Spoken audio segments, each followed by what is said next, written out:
man who is sleeping that you arouse. You don't awaken the man pretending to be asleep. Am I the one who has to tell these religious traders that the country is collapsing around their ears and they should tell their congregation? They could march on the street and be praying nonsensical prayers, but they cannot speak in support of the right of citizens to protest. Am I the one who will tell them that? Am I the one who will tell the imams who went to Aso Rock and the lesser imams were given, the lesser clerics were given $10,000 and the bigger ones were given 20?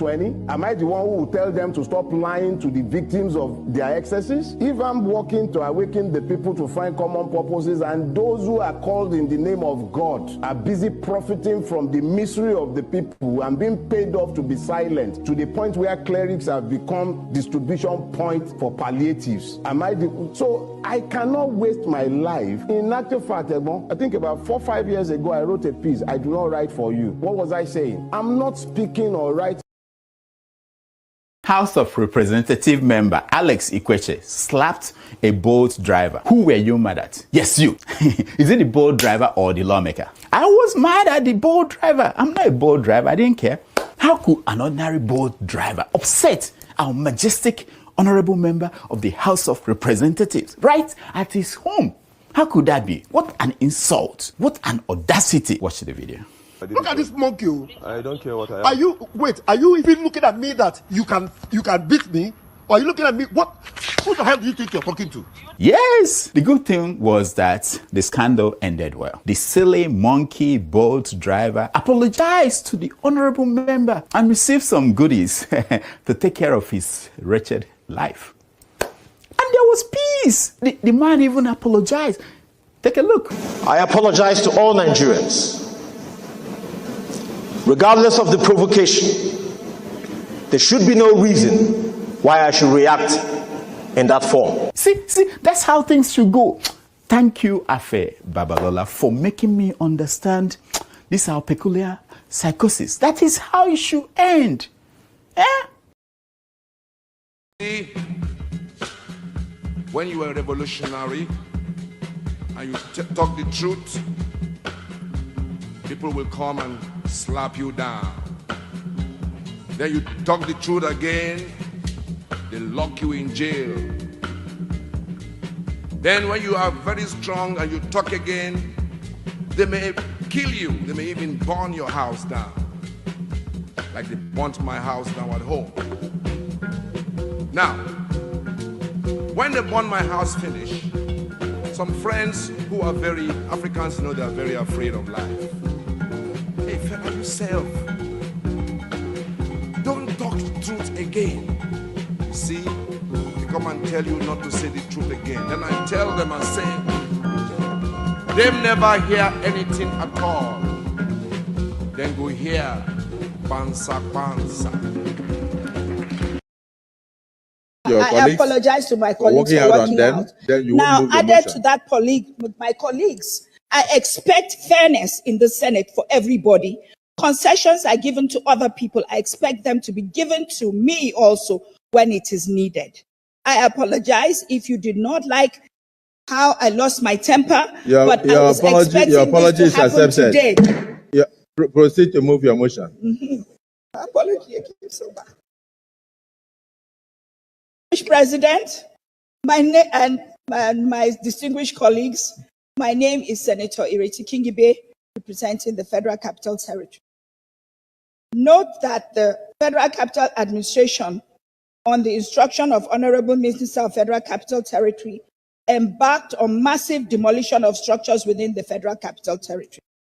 Also note that the demolition, according to the FCT authority, was informed by illegal structures and non-development of allocated plots of land by the FCT administration. Concerned that in recent time, the demolition exercise in the FCT is no longer based on reasons adduced by the FCT administration that necessitated the demolition. Further concerned that the current demolition in the FCT is not in line with due process of court orders to demolish. As such, a cross-section of individuals had suffered untold hardships occasioned by massive demolition, which has led to a loss of properties worth billions of naira. Also concerned that at the moment, an estate by name Messrs. Paulosa, for which late Colonel Paul Osankwanwa Ogbebo is the chairman, is currently under revocation and demolition. And from reliable information, the said plot of land was allocated to him in 1984 with requisite title document. And further concerned that the owner of this estate was a patriotic Nigerian who served the nation meritoriously and one of the first intakes of the Nigerian Defense Academy, Kaduna, with registration number 001.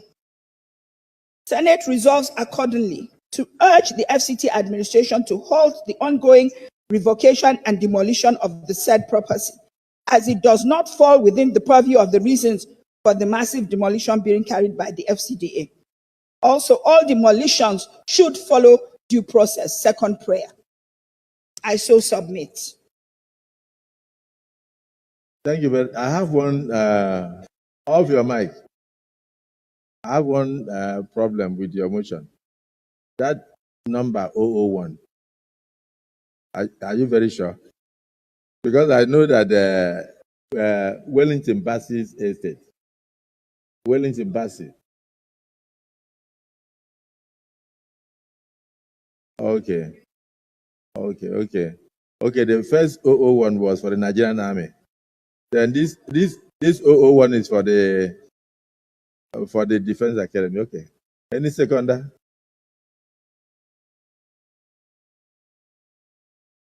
Yes. Senator Natasha. Thank you, Mr. President, distinguished Today is for women, so go on. I'm Senator Natasha Kotiuduaha, representing the good people of Kogi Central. I stand to second the motion as raised by distinguished Senator Ireti Kingibe that we should please put a stop to the demolition of Paul Osa Estate in Abuja and set up a committee to investigate the matters that are arising. We should call for the petitions from the estate owners and also invite the Honorable Minister and his team so we can view things objectively from all sides. Thank you so much. I so submit. Founded Facebook. The co-founder of Facebook was Eduardo Luis Sabirin, born in Sao Paulo, Brazil, of Jewish Brazilian ancestry. Elon Musk, the richest man in the world, was a migrant from South Africa. He owns SpaceX and now X, formerly Twitter. I can name names. Sergey Brin, the co-founder of Google, is worth over $30 billion. He's of Russian background. Rupert Murdoch, the chief executive of News Corp, is of Australian descent. Madeleine Albright, who became the United States Secretary of State, was of Czech origin. Steve Chen, the co-founder of YouTube, is originally from Taiwan. Immigrants build nations and immigrants build civilizations. One of the men in the front seat here has a thriving business in Namibia. He lived in Australia for over a decade, adding value to the Australian economy.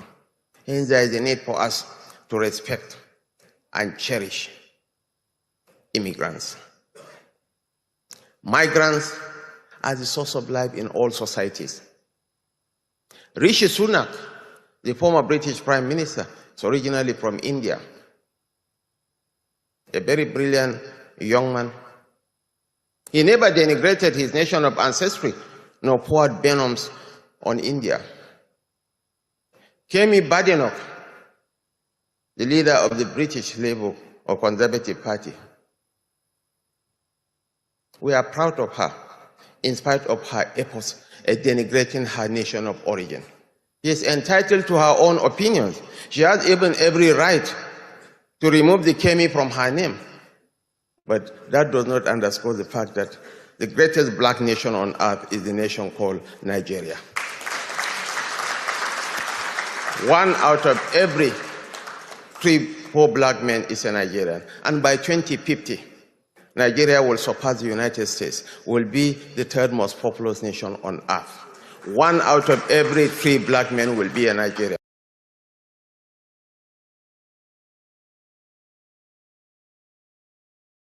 The 2025 appropriation bill of 605 billion 76 million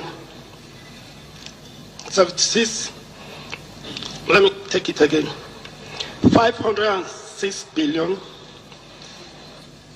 605 billion. Sorry, 776 billion. Sorry, it's confusing me.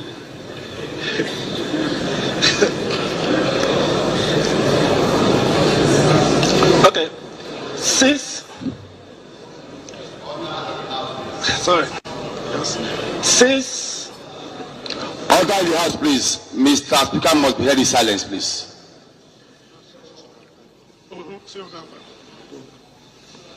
605 billion, and details of the budget proposal for your consideration and approval. Thank you for your kind consideration. 1,911,844,833 naira and 46. I'll take that again. 1,911,844,000,000. 1 trillion. This money is too much for me. 1 trillion. I hope that is not on the record. 1 trillion 911 billion 800 and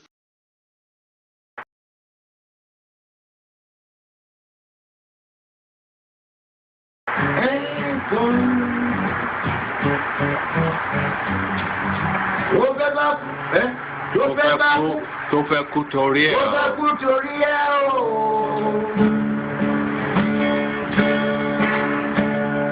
Ọwọ́ ẹni ló ti ṣàánú kọ́.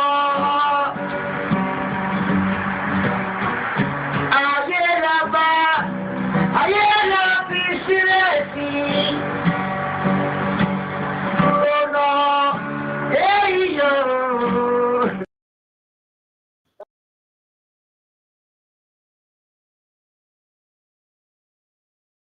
That's a good question. That's a great question. I don't know what is wrong with them all.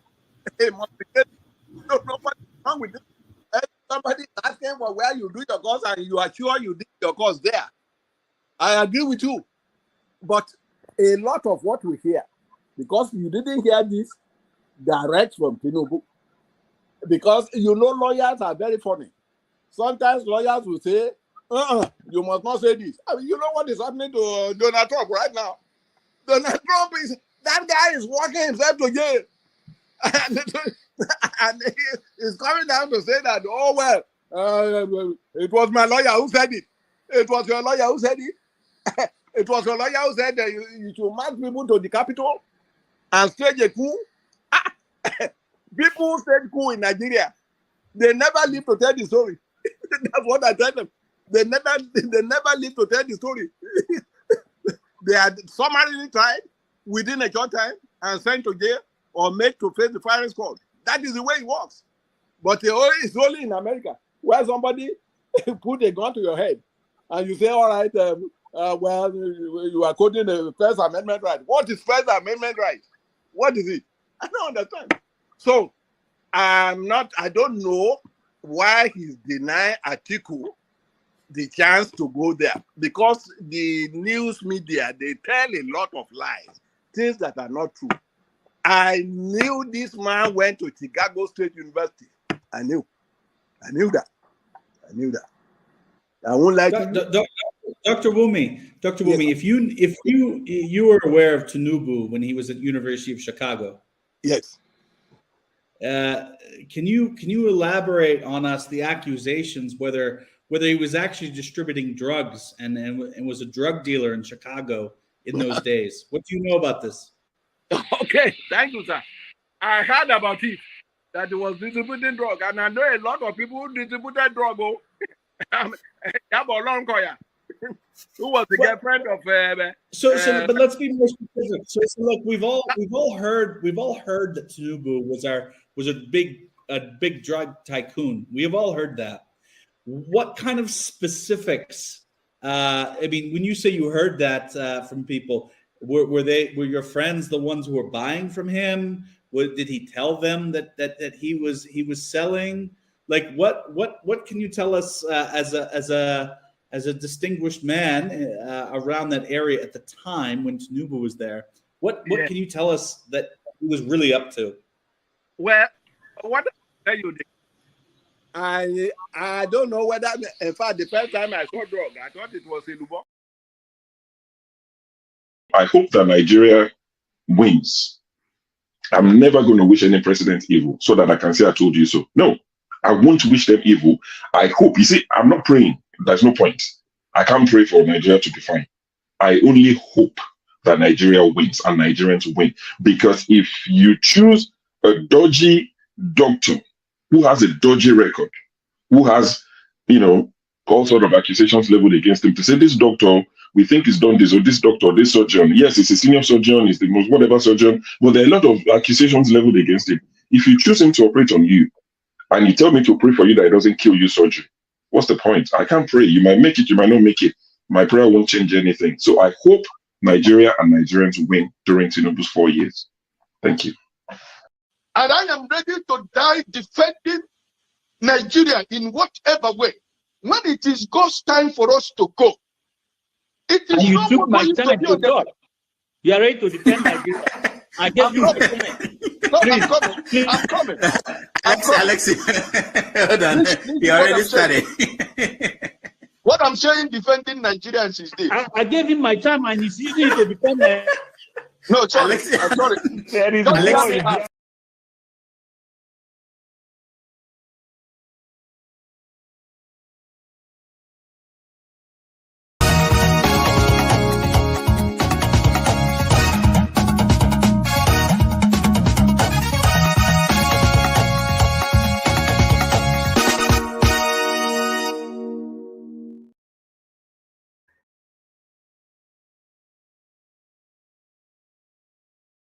Tinubu is a criminal, yes, of course, a categorical grade 1 criminal. The only person more criminal than Tinubu in Nigeria is probably Babangida. But he's a criminal, and is he fit for purpose? Absolutely not. Should Tinubu be the president of Nigeria? Categorical no. Is there a better option than him? That is subjective. So show me who he is. Christmas and New Year are around the corner. Have you ensured that your loved ones in Nigeria, Ghana, and Cameroon have everything they need for a perfect Christmas feast? Are you? If you haven't, don't worry. It is not too late. The good people of Help Me Waka are ready to help you. They have special packages for you. They include hampers, fresh livestock, and groceries. Yes! Isn't that wonderful? Help Me Waka services are the best choice out there. They are convenient and reliable. No stress, no worries. Help Me Waka takes care of everything while you focus on the holidays. With Help Me Waka, you know your loved ones will be smiling on Christmas morning. What is better than that? Don't wait for the last minute rush. Place your orders with Help Me Waka now and enjoy a stress-free holiday. DM Help Me Waka today or visit their website to get started. When you mention Dr. Damages in the description, you get the best discount. Yes! Don't forget, that state is now an oil-producing state. So they now have derivation, if you are not aware. So if you want to speak for anybody, please do not defend a Kalata like a Yabelo. Please do not. Okay, let me respond to him. 1 second. Do not defend a Kalata like a Yabelo. Do not. All right, thank you, Mohammed. The people of that state. Can I respond to him? No. Then go to hell. Rudolph, go to hell. All right.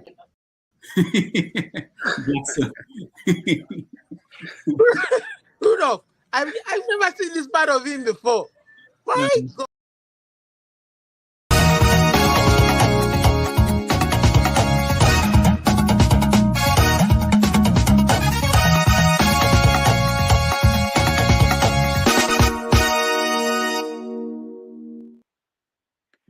All right. Hello, everybody. Thank you for joining us. My name is Rudolph Okonkwo. Welcome to another episode of Have Your Say 247. We're coming live from New York City. I hope it's a wonderful day in the part of the world where you're joining us. It's a beautiful day here, cold, but we're used to it. It's December. We're very few days away from Christmas. I think it's 10 days away from tomorrow. Christmas. So thank you so much for joining us. We appreciate all of you, those on the comment section, those who are already in the studio. We have a full list of conversations we're going to have today. Let me list out some of them for those who are not getting my what is it called? My alerts. I send out every show what we're going to talk about. So if you want that, please let me get your WhatsApp number on the private comments. I will be sending it to you so you get an alert as soon as the show is about to go live. All right. So we're talking about Senator Kingibe, who is representing the Federal Capital Territory.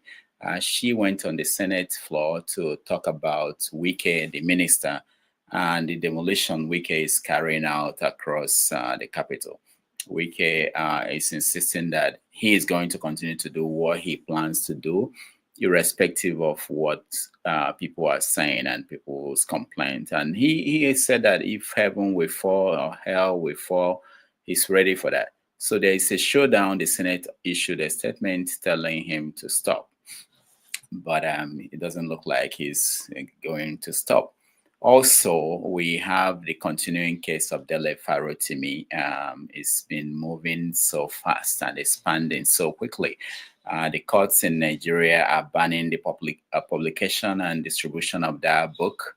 And there is a lawsuit and a complaint sent to the Judicial Commission to disbar him from the Nigerian legal profession. So there's so many things going on along that line. So we want to talk about where things are, what do they really want, and what happens in the weeks to come.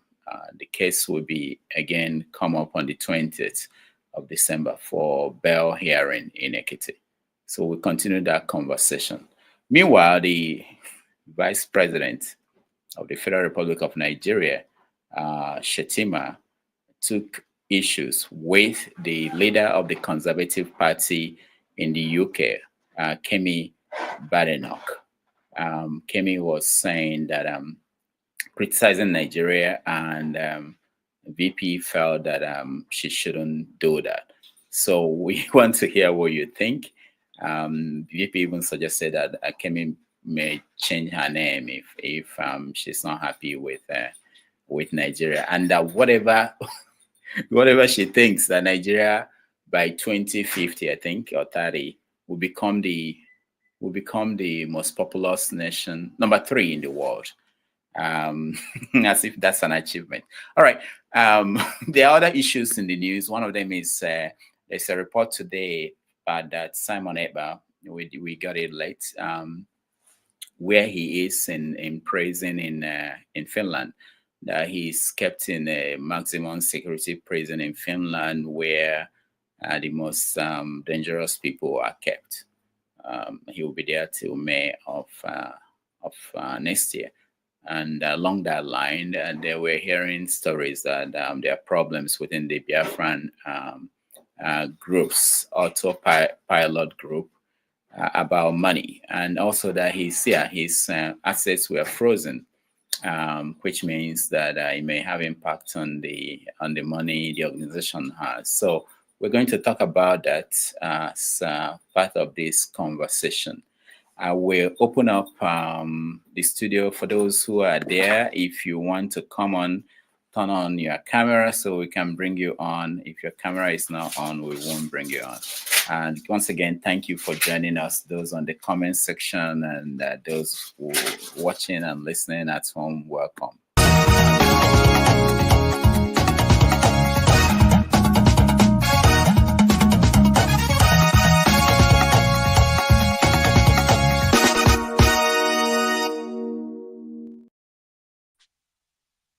So I see Henry. Henry, welcome to the show. Good evening, Mr. Rudolph and Mr. Ike. Good evening. Yeah, also I see Ike. Ike, welcome to the show. From the beautiful island of Bonaire. Did I pronounce it well? I have to come to that island. Yeah, this time you try. Good afternoon, good morning, good evening. Nice to see you. Nice to see you. Happy to be here today. Yeah, how are you doing?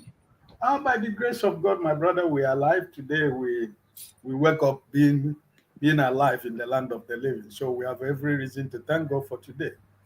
Okay. Henry, what about you? Yeah, it's only just weather is cold. Everything's okay. I'm good. Okay, good. Yeah, as long as we're alive, why not? Yeah. Any of you going home for Christmas?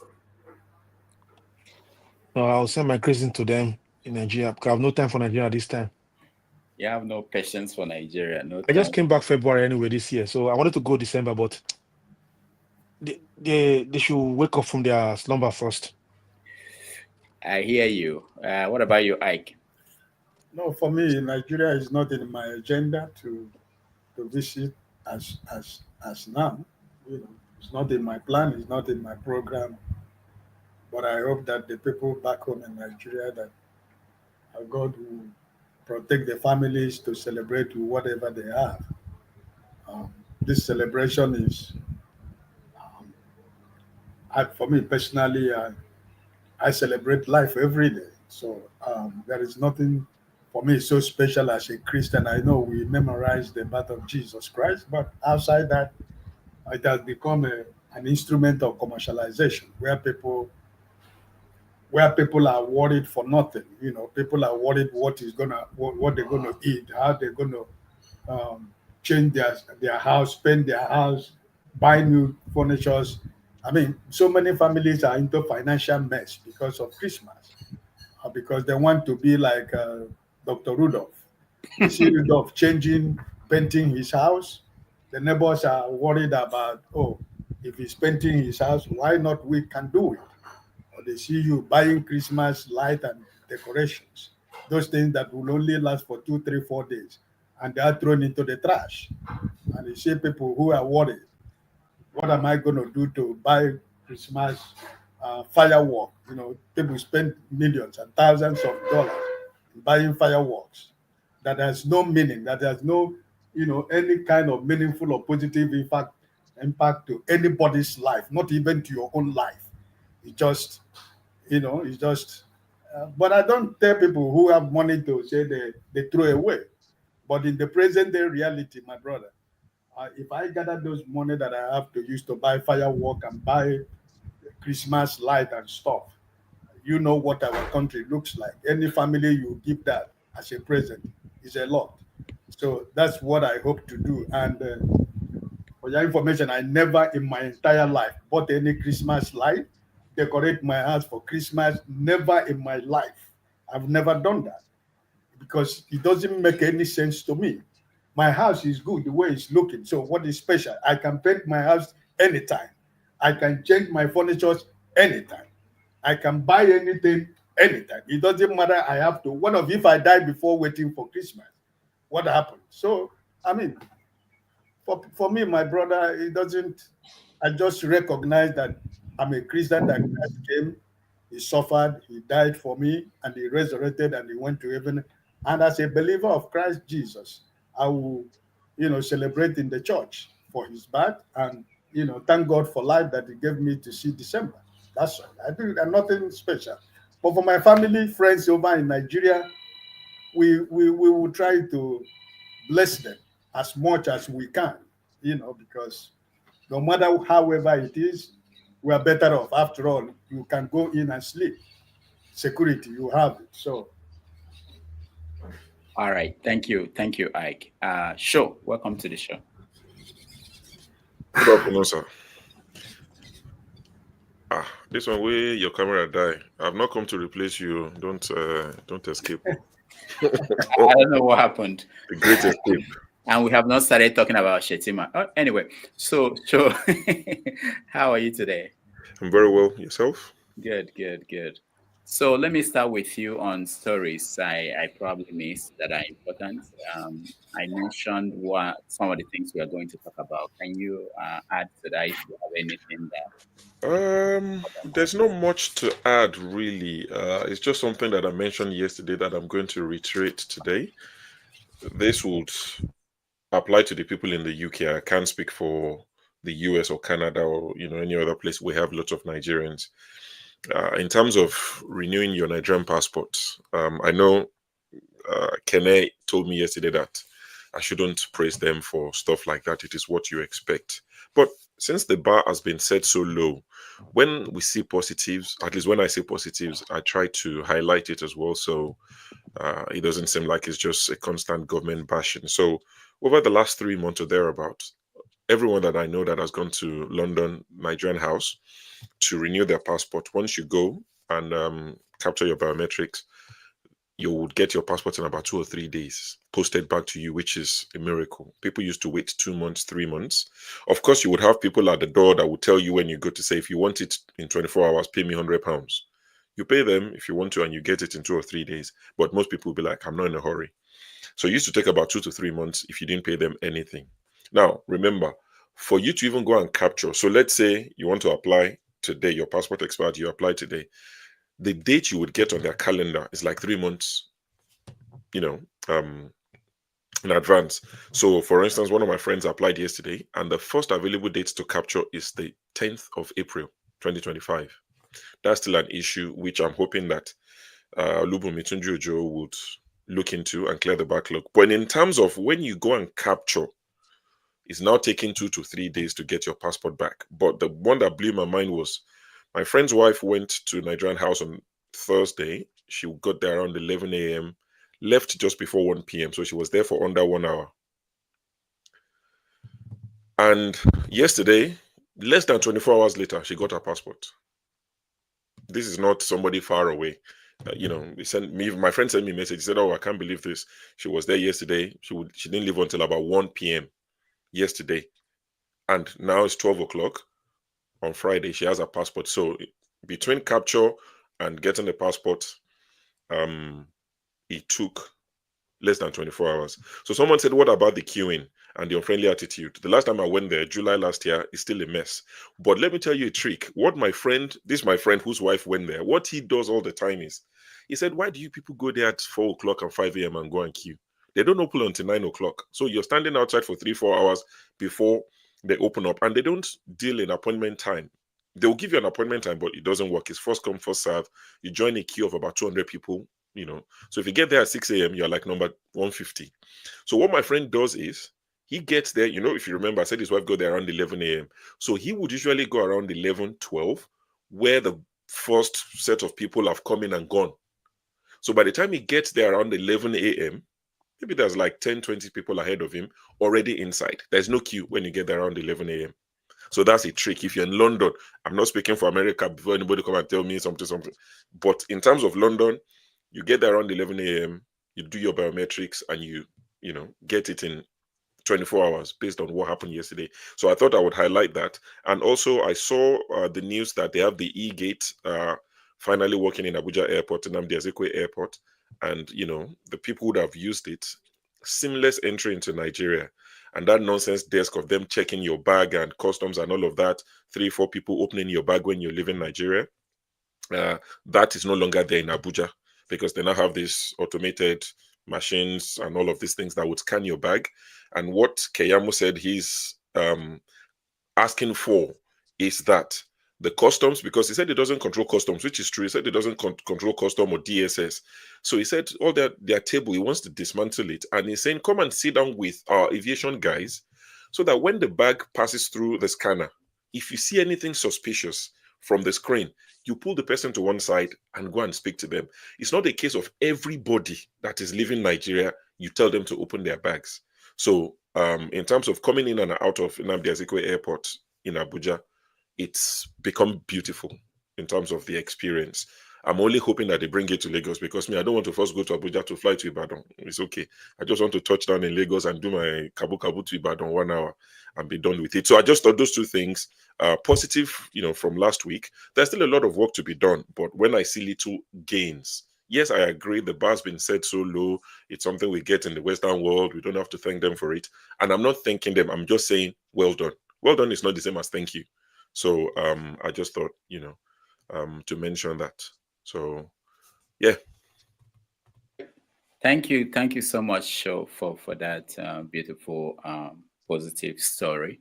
Henry, do you have anything positive? Positive about Nigeria? About Nigeria that you want to share with us? Like what Show was saying right now. This, like here in Germany, right here, if you want to renew your passport, they go on an appointment. You have to go on an appointment. You don't need to go and queue up. We are past that stage. And yeah, we don't pass. Hold on, Henry. Are you talking about Nigerian embassy there in Germany? No, I'm talking about generally. American embassy, German embassy. Okay. Yeah. I mean, when so is praising them one side and the other side, they're not doing the right thing. It's so alarming. Into the 1st century, where everything is digital these days, they have to get appointment before you go there. If you have emergency, that's a different thing entirely. When they queue up like that, we're seeing the same thing like you're doing in Nigeria, where they queue in the embassies, line up in the street to look at the visa to come to Western country. They don't do it these days. They give you appointment. Like those days, those who want to renew their passport now, like if I renew my German passport now, I don't need to go there, line up. I make appointment. I go there, I fill it online. I go there. They'll tell me when. I will control it to know when you're going to come and pick it, or they will write me or send me email. They should do it so that it will be easier for people too. It's because they are stressing Nigerians living in the Western country. What are the Minister of Interior? These are the jobs they're supposed to make things easy for the people. We have enough stress from work. We have to have stress to get our passport. Sometimes it's not encouraging. I pray for better. Let me stop this word pray every time. I hope, because when I use this word pray, like Western countries, they don't say we pray to have a good system. They don't do that. I hope to sit their butt well and do the right thing. They should go to other countries to look how they do things easy, to make this easy for people. We have enough here in Western country. They should make this easy for people to renew their passport. They should make this easy, I hope they change from 2025 that is coming. I hope. All right. Thank you, Henry. I also heard from, I think, the Ministry of Interior. I think they said one of the things they wanted to put in place, I think they are putting in place a system where, would remind me, sure, there's something. So what they are doing is it's going to be contactless for those who are renewing. They started it in Canada. I think the pilot was in Canada earlier, I think first week in December.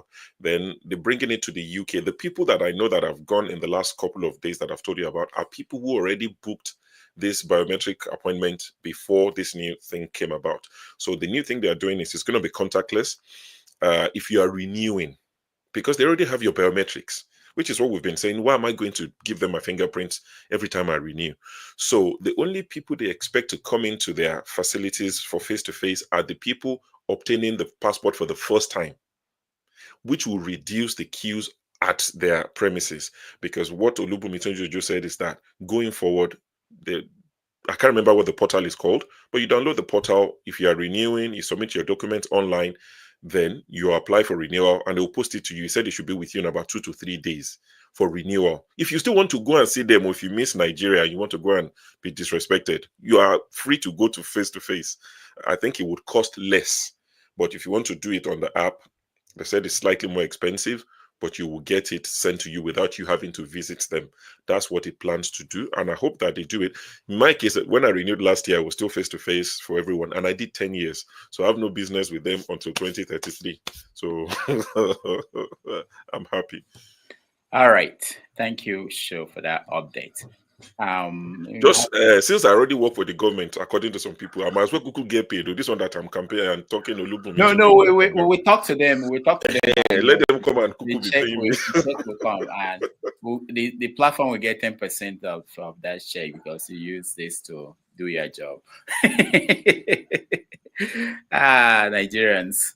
It's not easy to steal government money, you know. That's what one governor said. People always hear billions and billions. They think it's easy to steal money. That it's not easy to steal money. All right, let's hear from two people joined us.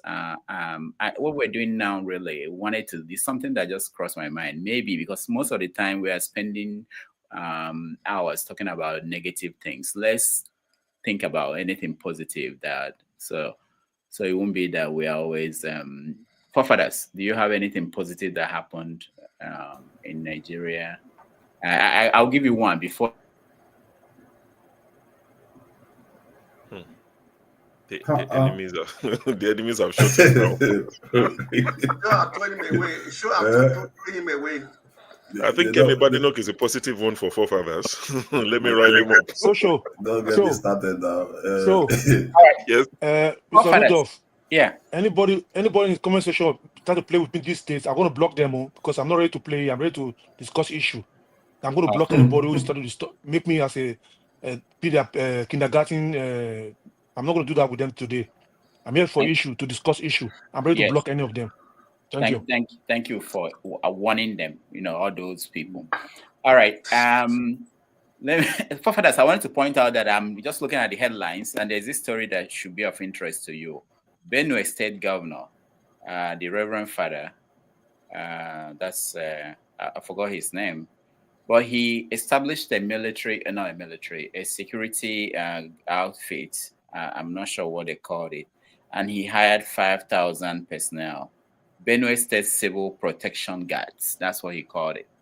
5,000 men. So that should be positive news for you. Yeah, very positive. I think that's a positive move. It's a sign that somebody is beginning to pay attention to issues that the country is facing. I hope that other states start replicating it. Maybe 10,000. And if you think about it, it's not even that a lot. But if you multiply, it's about 90,000 or so. We are talking about a country that is about 1 to 2 million short in security services personnel. But that said, though, there is good news in terms of because I'm monitoring the currency, because I did predict that the currency should appreciate because of our imports of petroleum products has come down. It should come down. So, and this week there is a slight improvement in the value of the naira, and that should keep shifting, because if it shifts enough, and if you take into account that the salaries have been increased, people will start feeling better, at least getting back to where they were, and maybe even further than that, depending on how much import substitution has occurred due to Dangote and the other refineries coming on stream in Nigeria. There is also the increase in our foreign reserve that was announced. I think we're talking about 36,000 or so. Sorry, 36 billion, 36 billion US dollars. So in our foreign reserve, that is a good sign. This is the point. This is why I was defending what Dangote is doing. That is the only strategic change that's happening in Nigeria is Dangote refinery. Maybe in the Port Harcourt refinery. I hope more keeps happening.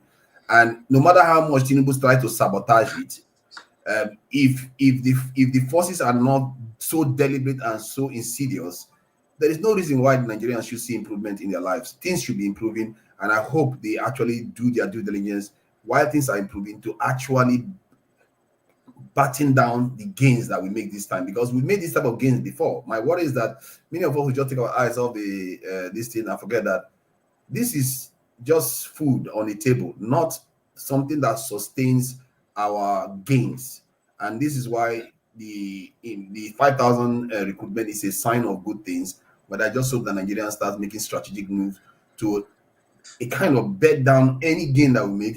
And you have to have security arrangements, very, very strong ones. But I don't see that yet. But economy is improving. That's a good thing. And foreign reserve has increased. That's a very good thing. Those are the things that will actually affect Nigerians in general. And I don't want to go to Badenoch yet, but we'll leave that for now. That's good news. Yeah. What is the exchange rate now? I don't know. I think it's somewhere 1,600 naira to a dollar, or maybe slightly coming down. Yeah, below 1.6. that It's too. 1.6 today. Yeah. He's trying, and if he starts trending down, that is a very good thing. All right, thank you. It was done last week. Then it has got. It also Exactly. went up So it was better last week, but it's beginning to beginning to crash again. I don't think it's the effect of that refinery. It's the effect of Nigerians going back for the holiday for this every December. Yeah, they're paying the IJGB. IJGBs are carrying foreign exchange into Nigeria. I don't know. Yeah, and also Nigerians going home and every And they are the December. IJGBs now. I just go back. Oh. Okay, just go back. Okay. And I don't know that term. Sorry. You know that when you meet them, you say, I just go back. I just go back. Okay, I just got back. Okay. So every year, December, the Nigerian currency appreciate because people are going back for December celebration. So does it increase our foreign reserve? Much of that, of course, I don't know. So it doesn't matter. So the foreign reserve, I think it might be a combination of both things, really. It might be a combination of both things. But as it affect the cost of living, it does not affect the cost of living. All right. The cost of living is still high. It's the same thing. The Black Son, welcome to the show. Thank you, Mr. Rudolph. So we are looking for positive news because we are going to spend the next 6 hours talking about negative. But let's start, put it up front. Do you have any positive thing out of Nigeria? I don't know. I don't have anyone though. Just I don't have any positive news from Nigeria. All right. Well, things happening in Nigeria too much at the same time. So I don't know if it's positive or it's negative. And some of the stories are not even true. So I don't know. All right, let's go to Wale. Let's see if Wale's cousin has any uncle has any positive. Wale, do you have any positive news? Oh God, Dr. Damages. I agree to everyone. Yeah, the positives. Anyway, don't let me ruin it. The positive, but for how long? Because the problem I have with Nigerian is the sustainability and the maintenance of anything you said. Oh, they've done it today, and this is not just the government only, even the citizens themselves. Imagine if a street light or what is it called, a traffic light is erected somewhere, and the people will violate it. I mean, it's for their own safety, but no. One pole of electricity, one person will just get drunk, use his car or something to demolish or destroy the electricity, and the people living there will be there for another 3-6 months or more. So what I'm trying to say is, like Cho said about the airport at the Nnamdi Azikiwe, it's brilliant. But for how long? Before you know it now, they will say, oh, NEPA take light. There's no light to operate it. The machine was faulty. Nobody to repair it. They can't find the thing. It's always story upon story. So don't let us be too excited on any positive they give us. Let's see how long they will be able to maintain and sustain it. So it's not something that, maybe we should thank them. Well, not thank them. Maybe appreciate, or I don't even know what word to use, but it's not something we shouldn't have. This is 21st century. Why should we be still languishing as if we are still in the 1950s or something like that? But, we expect people who can think, who can see the future, who can, who have vision. You've traveled out. You've seen how they're doing it. It's not something that, we are the first to bring it up. If you don't know how to do it, bring the expert. Let them put it there. So, it is what it is, but Nigerians, that's where we are. And I think I read a message earlier on where someone said, honestly, as much as we blame the government, I think we need to be honest with ourselves in terms of when Cho said this custom that check everybody's bag and they just, very ridiculous way of when you are traveling. These people that are checking, sometimes I do wonder, who are they?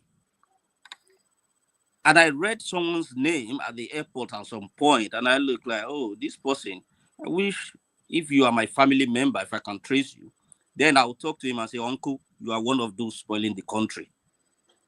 Yeah, it is as it's not Keyamo this time, it's not the Oga at the top, but the people who are there, can they use their common sense to say this is not right, this is ridiculous? Yoruba will say if they send you a slave message, you too use your brain to apply like a child, But these people, I don't know, maybe because of what did you bring, what do you have for me? They lose their common sense. So there's no dignity, there's no respect. As much as you like to respect them, you can't respect them because they've ridiculed themselves. If you go through any airport here, maybe somebody who is even at the computer center is just a secondary school or a college student. They have nothing to do with you. Put your hands up. Let's check you. If you have anything sinister in your bag, we'll see it through the computer. We'll put you through a corner. That's how it should be. All So right. thank you. Yeah. Thank you. Mr. Rudolph, about I think the debate of the state police have come up again. So I don't know if it's positive or negative. So the issue of the state police. Yeah, thank you. I remember that was came up from a meeting going on. Yeah, let's start the conversation fully, and we are starting with Kemi versus Kashim, or you can say Badenoch. How do you pronounce the name now? Because I heard that it's not Badenoch. She said that there's no bad in my name. She said her name is not Badenoch, it's Badenoch. Badenoch. So please call her name properly. Forefathers, you hear Badenoch, don't call her name anyhow. versus They Shettima. pronounce it Badenoch. The news presenters in the UK call it Badenoch, so I don't know why she's saying Badenoch versus Shettima. Let's listen to Shettima again. Facebook. The co-founder of Facebook was Eduardo Luis Sabirin, born in Sao Paulo, Brazil, of Jewish Brazilian ancestry. Elon Musk, the richest man in the world, was a migrant from South Africa. He owns SpaceX and now X, formerly Twitter. I can name names. Sergey Brin, the co-founder of Google, is worth over $30 billion. He's of Russian background. Rupert Murdoch, the chief executive of News Corp, is of Australian descent. Madeleine Albright, who became the United States Secretary of State, was of Czech origin. Steve Chen, the co-founder of YouTube, is originally from Taiwan. Immigrants build nations and immigrants build civilizations. One of the men in the front seat here has a thriving business in Namibia. He lived in Australia for over a decade, adding value to the Australian economy. Hence, there is a need for us to respect and cherish immigrants. Migrants are the source of life in all societies. Rishi Sunak, the former British Prime Minister, is originally from India. A very brilliant young man. He never denigrated his nation of ancestry, nor poured venoms on India. Kemi Badenoch, the leader of the British Labour or Conservative Party. We are proud of her, in spite of her efforts at denigrating her nation of origin. She is entitled to her own opinions. She has even every right to remove the Kemi from her name. But that does not underscore the fact that the greatest black nation on earth is the nation called Nigeria. 1 out of every 3-4 black men is a Nigerian. And by 2050, Nigeria will surpass the United States, will be the third most populous nation on earth. 1 out of every 3 black men will be a Nigerian. Wow.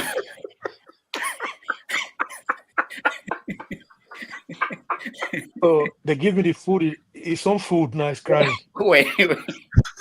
So there are many things to unpack. He could be talking about any of you. Oh, okay, all of you were born in Nigeria. All right, so you guys don't qualify to be prime minister. You never know. But if you succeed and become somebody wherever you live in the world, he could be talking about you.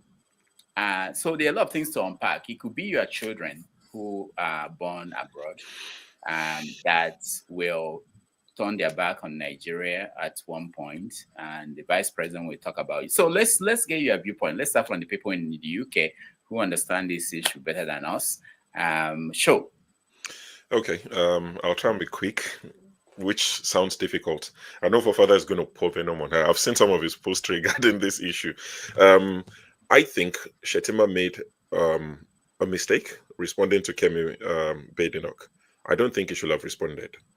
I think they could have left that to someone like a Buala, someone who's looking for food.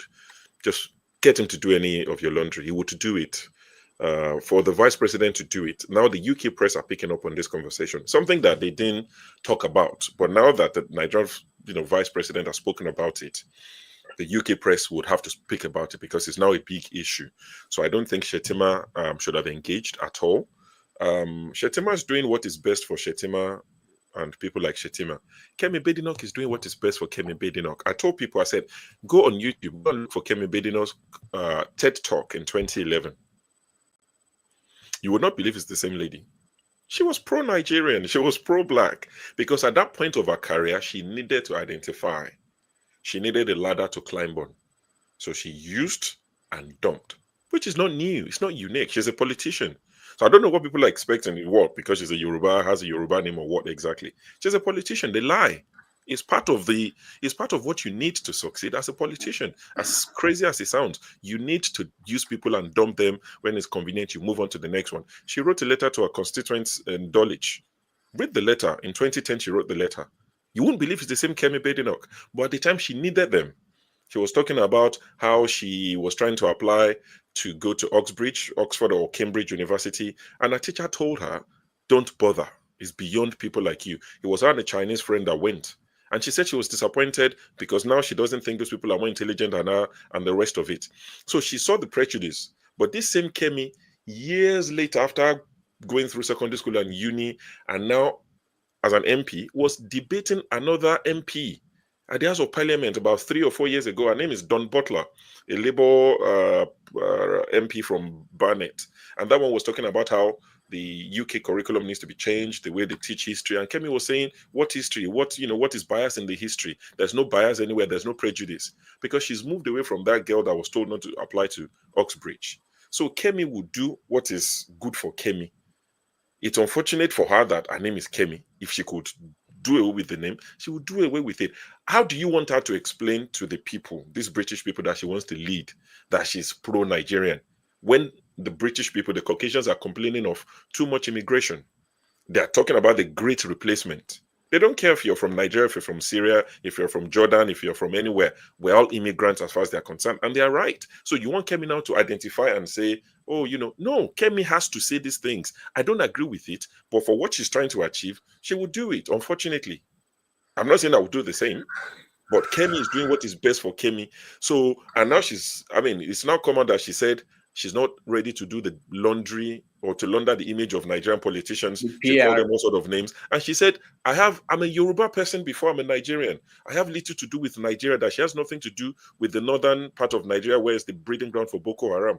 So she's going all out now. She's like, don't lump me with these people. I'm a Yoruba person. Do you understand? So Kemi is saying everything that she thinks are middle class income earner, whatever Oyinbo people want to hear. What do you want her to say exactly? If you were in Kemi's shoes, what would you say? Until you get there, you will never know. I'm not endorsing what she said, but Kemi is doing what is best for Kemi. And I've said it and I will say it again. If there was an election tomorrow, Labour would win by slim margins. Conservative would lose more seats, lose more votes to Nigel Farage's party, whatever they are called, Reform, because they are the furthest right of Conservatives. They're like the conservatives who are not happy, thinking the conservatives have moved to the center, almost moving left. So they broke away and they formed their own thing. I think Reform will be the beneficiaries of whatever the conservatives will lose. I don't think Kemi will win. I don't think the Reform are big enough to win. But Kemi has to do what's best for Kemi. So I have nothing to say apart from Shettima should not have engaged. They could have told Buala or whoever, Bayo Nonuga, these are two people who love to fight. Tell them what to say, and they will carry the message. The British press probably wouldn't have bothered. But if your vice president is saying it, vice president of 250 million people, it becomes big news, and that is why it's all over the place. So I wish Kemi well. Let's look forward to what she would say in reply to Shettima, or if they, keep going at each other. All right, thank you, Sho. Let's hear forefathers. Yeah, thank you for that. I think the reason why people are excited by this is because it touches something that Nigerians themselves know is quite a negative trait within our people. Because we take our nation for granted, we take our heritage for granted, and whenever we need it, we use it to climb up and we use it to climb down. Whatever we need, we use it. And what Kemi has done is not dissimilar to what even Shettima, Tinubu, and all the rest have done. They demarcate the country by their behavior, by their acts all the time. That's what they do. And that's what we do, not just them. Many of us do these things, and that is what is so painful about it. Personally, this argument is a good thing because it forces Nigerians to start thinking about how they perceive themselves. And it forces our people to think a little bit. And because what she did, she didn't just criticize Shettima, she attacked Nigeria itself because she divided the people along racial lines. You can't even make it up. How diabolical that is. She literally said the North was the enemies of the Yorubas and all the rest. Why did she have to choose those words? In a country she knows is also divided. The UK went through their period of the Troubles, as they call it, which was technically a civil war in the UK. Just in 1980, they almost killed Margaret Thatcher. The Scottish hate the English with a venom. When the English is playing football match, Scotland is cheering against for the opponent to beat England. They are from the same nation. No? It's like Rivers State or South is cheering against people that are beating Nigeria in football.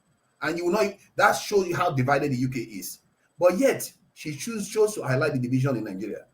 All because of what? Because you want to be leader of a country, or you want to shine your face for Oyibo people. No matter how she shine her face, that her black face will never turn white. That is the move our people demonstrate all the time. And this is Shettima is right. Sunak was a leader of the UK. You don't see in badmouthing India. Other people that emerge from nations that they originate from, they don't come to the West and start saying, where I'm from is so terrible. Those people, I can't wait to get away from them. No, they don't go about doing that. They just, okay, you don't have to praise your nation. You don't have to say anything about it. Or if you want to say something about it, just talk about maybe there are challenges there and all the rest. Not going all out to use the nation as a way of climbing up, as if that's going to make you any better. Like I said, even here in the UK, when I walk into any office, I see a Nigerian there. I'm far more worried than when I see any other African. Because when we sell and when we serve people, we serve them like they are our gods. That is the nonsense our people do. And you can see that in her. There's no difference. That's exactly how we behave. If you look at Africa right now, who is the biggest apologist for white people? Is it not Nigeria? Nigeria is the biggest apologist for white people and foreign religions in Africa. Which country worships religions, God the most in Africa? Is it not Nigeria? Who worships Oyibo people more than any other people in Africa? Is it not Nigeria? Go and see Nigerian women. The moment they become successful, it's Oyibo they are wearing. Go and see our president. They will run to foreign capitals constantly. So what she's touching on something that we do a lot. And for the life of me, we defend our culture a lot, which is a good thing. A lot of people appreciate it. We defend our music is there and all the rest. But this thing that we do when it comes to serving foreigners, we just completely forget our heritage. She forgets that the country she's attacking contains 40 million at least Yoruba people that she's attacking. She claims to be from Yoruba. She's attacking a country that contains a lot of Yoruba people. Can you imagine your family members on a boat? You are firing torpedo on that boat. What kind of person does that? It shows you the way we think. We don't think clearly. But I will leave it there. Thank you. All right. So what we should bear in mind, what Forefather is saying, and looking at what Kemi said, probably there's an argument to be made about how Kemi, if she's honest in her assessment, she sees herself as Yoruba more than as Nigerian. And that I think most people in Nigeria and most parts of Africa, they still have that allegiance to their original ethnic group. They still consider the nation as an artificial thing. So we can say all we want, but there's a reason why people tend to associate themselves with their ethnic group rather than the country and have this kind of respect for the ethnic group, but not the country. But we'll get back to that. Let's hear comments from other people. Sorry, in fact, think about it. The name she was told to drop, it's a Yoruba name. It's not a Nigerian name. There's no Nigerian name anywhere. It doesn't exist. If somebody tells you their name, you know where they're from. So there's a lot to deal with, but carry on. A Nigerian name, because Yoruba is part of Nigeria. That is the thing that people don't know how to identify Yoruba ourselves. Before Nigeria, forefather. Yoruba So, is also African. See, why do we struggle with identification?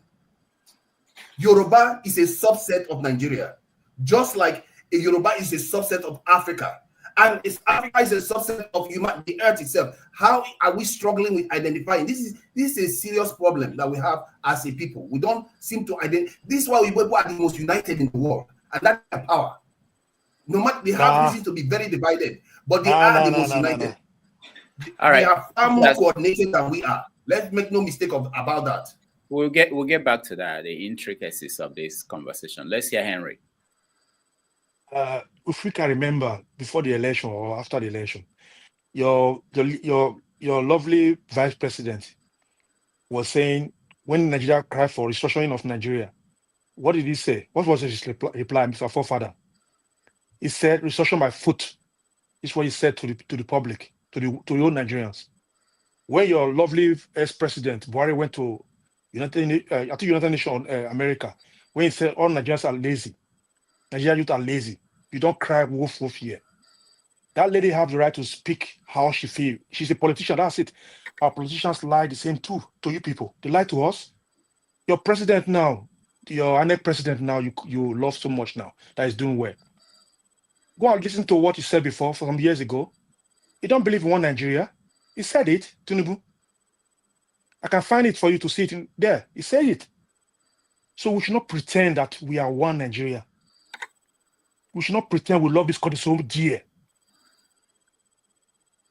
If Nigeria, okay, you see, we are crying because this lady now, she's in UK, she's progressing because she said something before, now she changed this. We can cry wolf about this. What about the underlying Nigeria that is suffering in that country? Did Nigeria government care about them?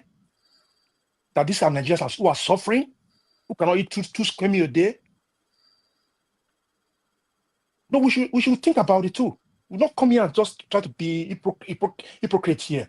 Because she said it, because she was saying this she was defending Nigeria before, now she changed again. She just said what she feels because she's a politician. This is how they lie to gain influence. But let's be realistic. Do our government care about the Nigerian we are fighting for? Do we know if this so-called Shettima is in Nigeria? These are the same person who sympathize to Boko Haram, who eat with the Boko Haram. Your so-called dear vice president that you love so much that you try to say what he said is right. He don't even care about the Nigerian people. These are people, they're not patriotic Nigerians. So when you say she should go and change her name, I was first a Benin man before I became Nigerian. That's it. A dope man. That's everybody know this. You know it yourself because you don't know where you come from. Everybody know who they come from. They are first of all where they come from, because Nigeria is a country they forced to you people. You know Nigeria, we're not called Nigerian before. We should be realistic. Because she speaks now, because she's popular now, because she speaks the way she wants to speak, the way we attack her. She has right to say it. Our so-called vice president that you love so much now, who said, restructure my foot. It's not worst what he said.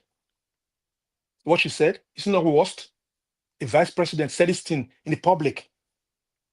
We should focus about how to build this country so that people will respect our country tomorrow. Even though some of us go and start selling our country in a bad way, but we should build our country first. Shettima should not reply this lady. Why he reply this lady? He put himself down there. He could have let those house boys, like Daniel Noduga, should reply. People, those people who is in media should reply her. But he went to go and fool himself. So the guy keep on giving him some basketballs. This is normal. Shettima is not patriotic Nigeria. You should forget about this child play. If he is, we should wipe up Boko Haram first in the north. The lady called him already Boko Haram sympathizer. You know it. So we should not try to be like she's the worst thing so far on earth. Some of you playing a tribal card here, but you pointing out on this lady. She's first of all Yoruba before you become Nigeria. So you are Yoruba before you become Nigeria. Period. You know it. All right. Thank you. Just to point out the conversation we could have later on is also that Africa was also an invention of the Europeans. There was no Africa, and the northern people, not African people, are still not associating with Africa. So they just accept it as a geographical place they were put in. So it's not an issue that is limited to Nigeria and Nigerians and people within Nigeria. It's a serious issue that I think because of the history of the formation of Black nations and especially in Africa and the formation of Africa as a whole, we are dealing with that. And it doesn't help that the people who are managing the continent are not doing well, because if they are doing well, people will want to associate with that. Anyway, let's go to Ike. Ike, go ahead. Dr. Dame, it looks like we are struggling with identification issues. Why do we always have problems with it? Like the UK now, they all know that there are small groups in the UK. Forefathers, you've spoken. Let move back to Nigeria. Stop. You love the UK. Why don't go to Nigeria and stay there? All right, forefathers, we'll come back to you. I just point out the directions we could take this conversation to. Let's go to Ike. Ike, go ahead. I think Brother Henry has spoken most of the things I want to say, but I want to say I'm an Igbo man before Nigeria. And I owe nobody apology to that. Kemi Badenoch, right? She owe no apology to nobody. We are talking about her now because she has climbed to a ladder. Where she was nobody, who knows who Kemi Badenoch is? Who knows who she is? The people that are speaking now, is a discrediting Nigeria, is talking down on Nigeria, she's this, she's that. When she was working hard to make her life to get to where she is now, where is that your country called Nigeria? Where are they? I thank God for Brother Henry, who reminded us here today, because I wanted to say that. The issue of restructure of Nigeria, who are the people that are holding Nigeria today? Is the people from the north, because they don't want restructures. Your vice president said it an open play, restructure my foot. That's what he said. For example, he's not my vice president. He's your vice president, because he doesn't represent me. He's not speaking for me. So Kemi cannot launder the illegitimacy of the government in Nigeria for you just because he's a Nigerian. He's mentioning to us, the people who are from so many countries who have become what they are today. The Nigerians that has become something in this developed world that came back to put their input, where are they today? The same system, the same government destroyed everything that they came back to do for the good of Nigeria. So many government passed. They brought so many experienced people like Ngozi Okonjo-Iweala, Professor Bartholomew Nnaji. There are so many of them that Babangida brought in his time. But because of politics, those their experiences were destroyed. Most of them left Nigeria and went back to where they came from. So for anybody to talk about Kemi Badenoch that she's putting down your country is already under the grave. Is she that put your country where your country is? Is she, my sister Kemi Badenoch, put your country where they are today? No. The answer is no. You know the people, the same people that are standing and giving you history, giving you names. They are the people who has made Nigeria what it is today. They are the people, when you carry a Nigerian passport and arrive at any immigration point, you are seen as a criminal even before your bag even passes the screen something. As long as you have a Nigerian passport, you are just a common criminal, right? You have to speak English, right? You have to say one or two things. So I don't know why people are obsessed with Kemi Badenoch for what she said. She is a Yoruba woman before Nigeria. That is the point. You don't take that away. Sure, you're a Yoruba man before Nigeria. It's a fact. I'm an Igbo man, right?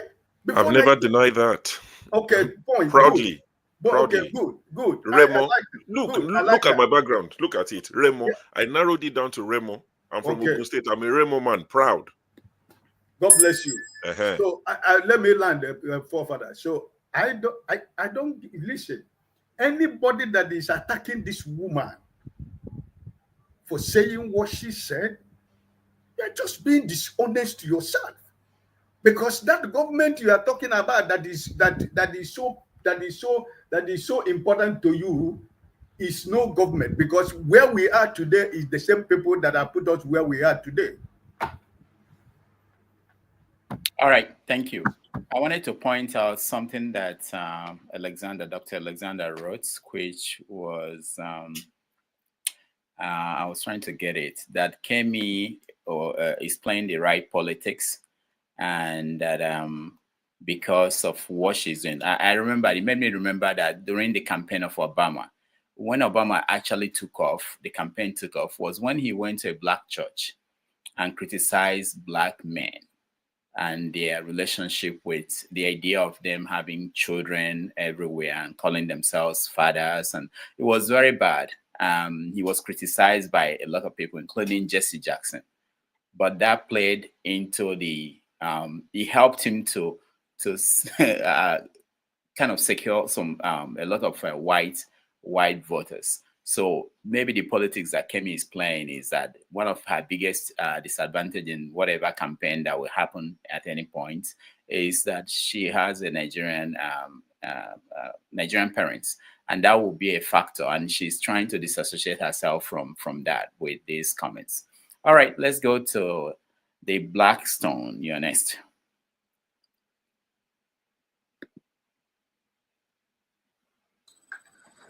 Thank you, Rudolph. Yes, for me, regarding this issue of Kemi, I don't see. Anyway, let me start by saying every country goes through difficult times. If Nigeria today is going through difficult times, it's something that we have to take in a positive way for a change. Syria, president just fled the country. A family ruled a country for 50 years. But just last week, the rebel took over and he fled with his family. So if Nigeria is going through like this, that does not matter that because you want to have a political position, want to let people recognize you and everything, then you badmouth your heritage or your country. You don't have to. You don't have to. As they said, I don't have to throw the baby the bad water, the baby the bad water to throw the baby away. No matter what she says and everything, she's still Nigerian. Like Papa said, the color is still there. You cannot deny that. You can play the politics of trying to please the white people. Those are people that will also bring you down. This we know very well. It's only when the white people doesn't want to. It's only when they are getting something from you, that's when they play with you. Once they have used you, they dump you. So let her realize there's tomorrow. And if tomorrow she fall from her position, she's going to fall back to the black community. That's where you come back and say different things.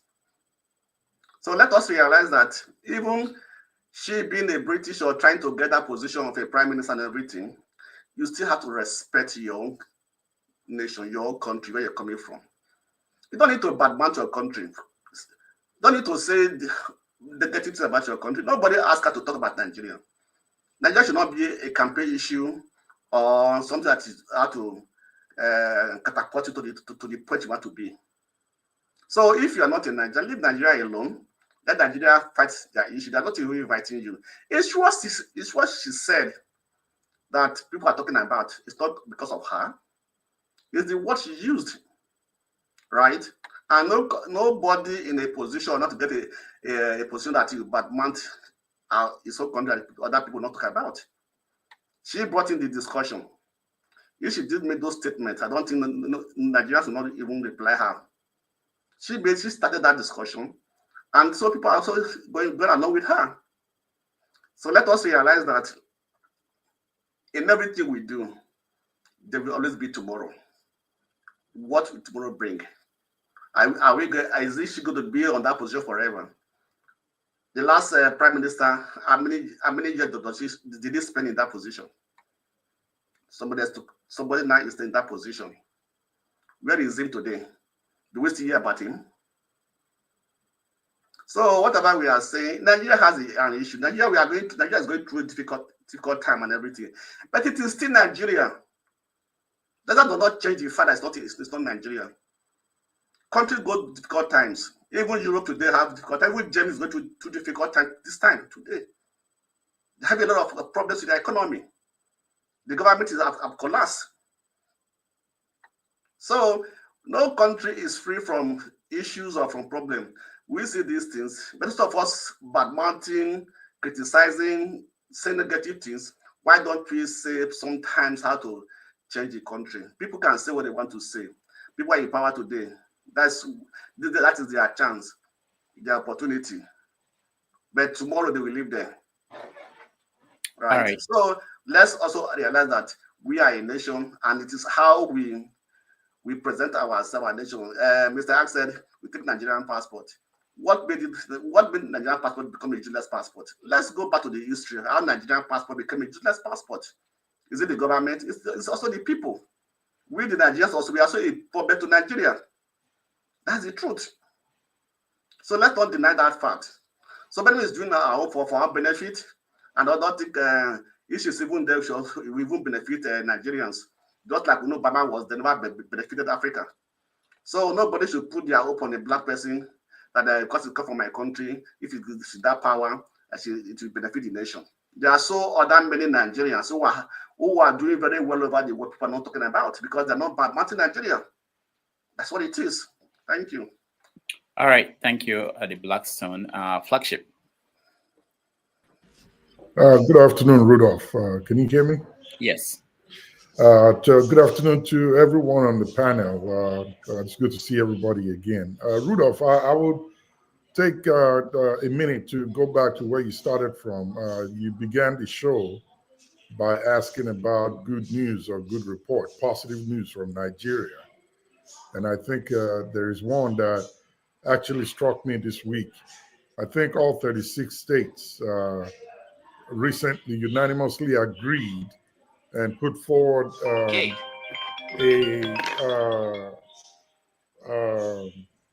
document together agreeing for state policing, and that each state they are pushing forward to have state policing as a solution to the security challenges that each state is facing, considering the unique nature of every state. So I think that's something positive to talk about that recently happened. At least we are gradually getting to where we are beginning to think about solutions on how to fix this insecurity issue that is going on in our country. With reference to Kemi Badenoch, her comment about Nigeria, here's what I have to say. Perhaps, and I'm going to direct this to Vice President Shettima. Mr. Shettima, all the names that you mentioned, the likes of Elon Musk, the former Secretary of State to the U.S., and the rest of them that are immigrants from their nations and happen to find themselves in the West and did great things in the capacity that they are. The nations that they come from do actually have value for the lives of its citizens or their citizens. They provide the basic, at least the basic amenities to their citizens, basic enough for them to consider life worth living. They do not struggle with insecurity issues.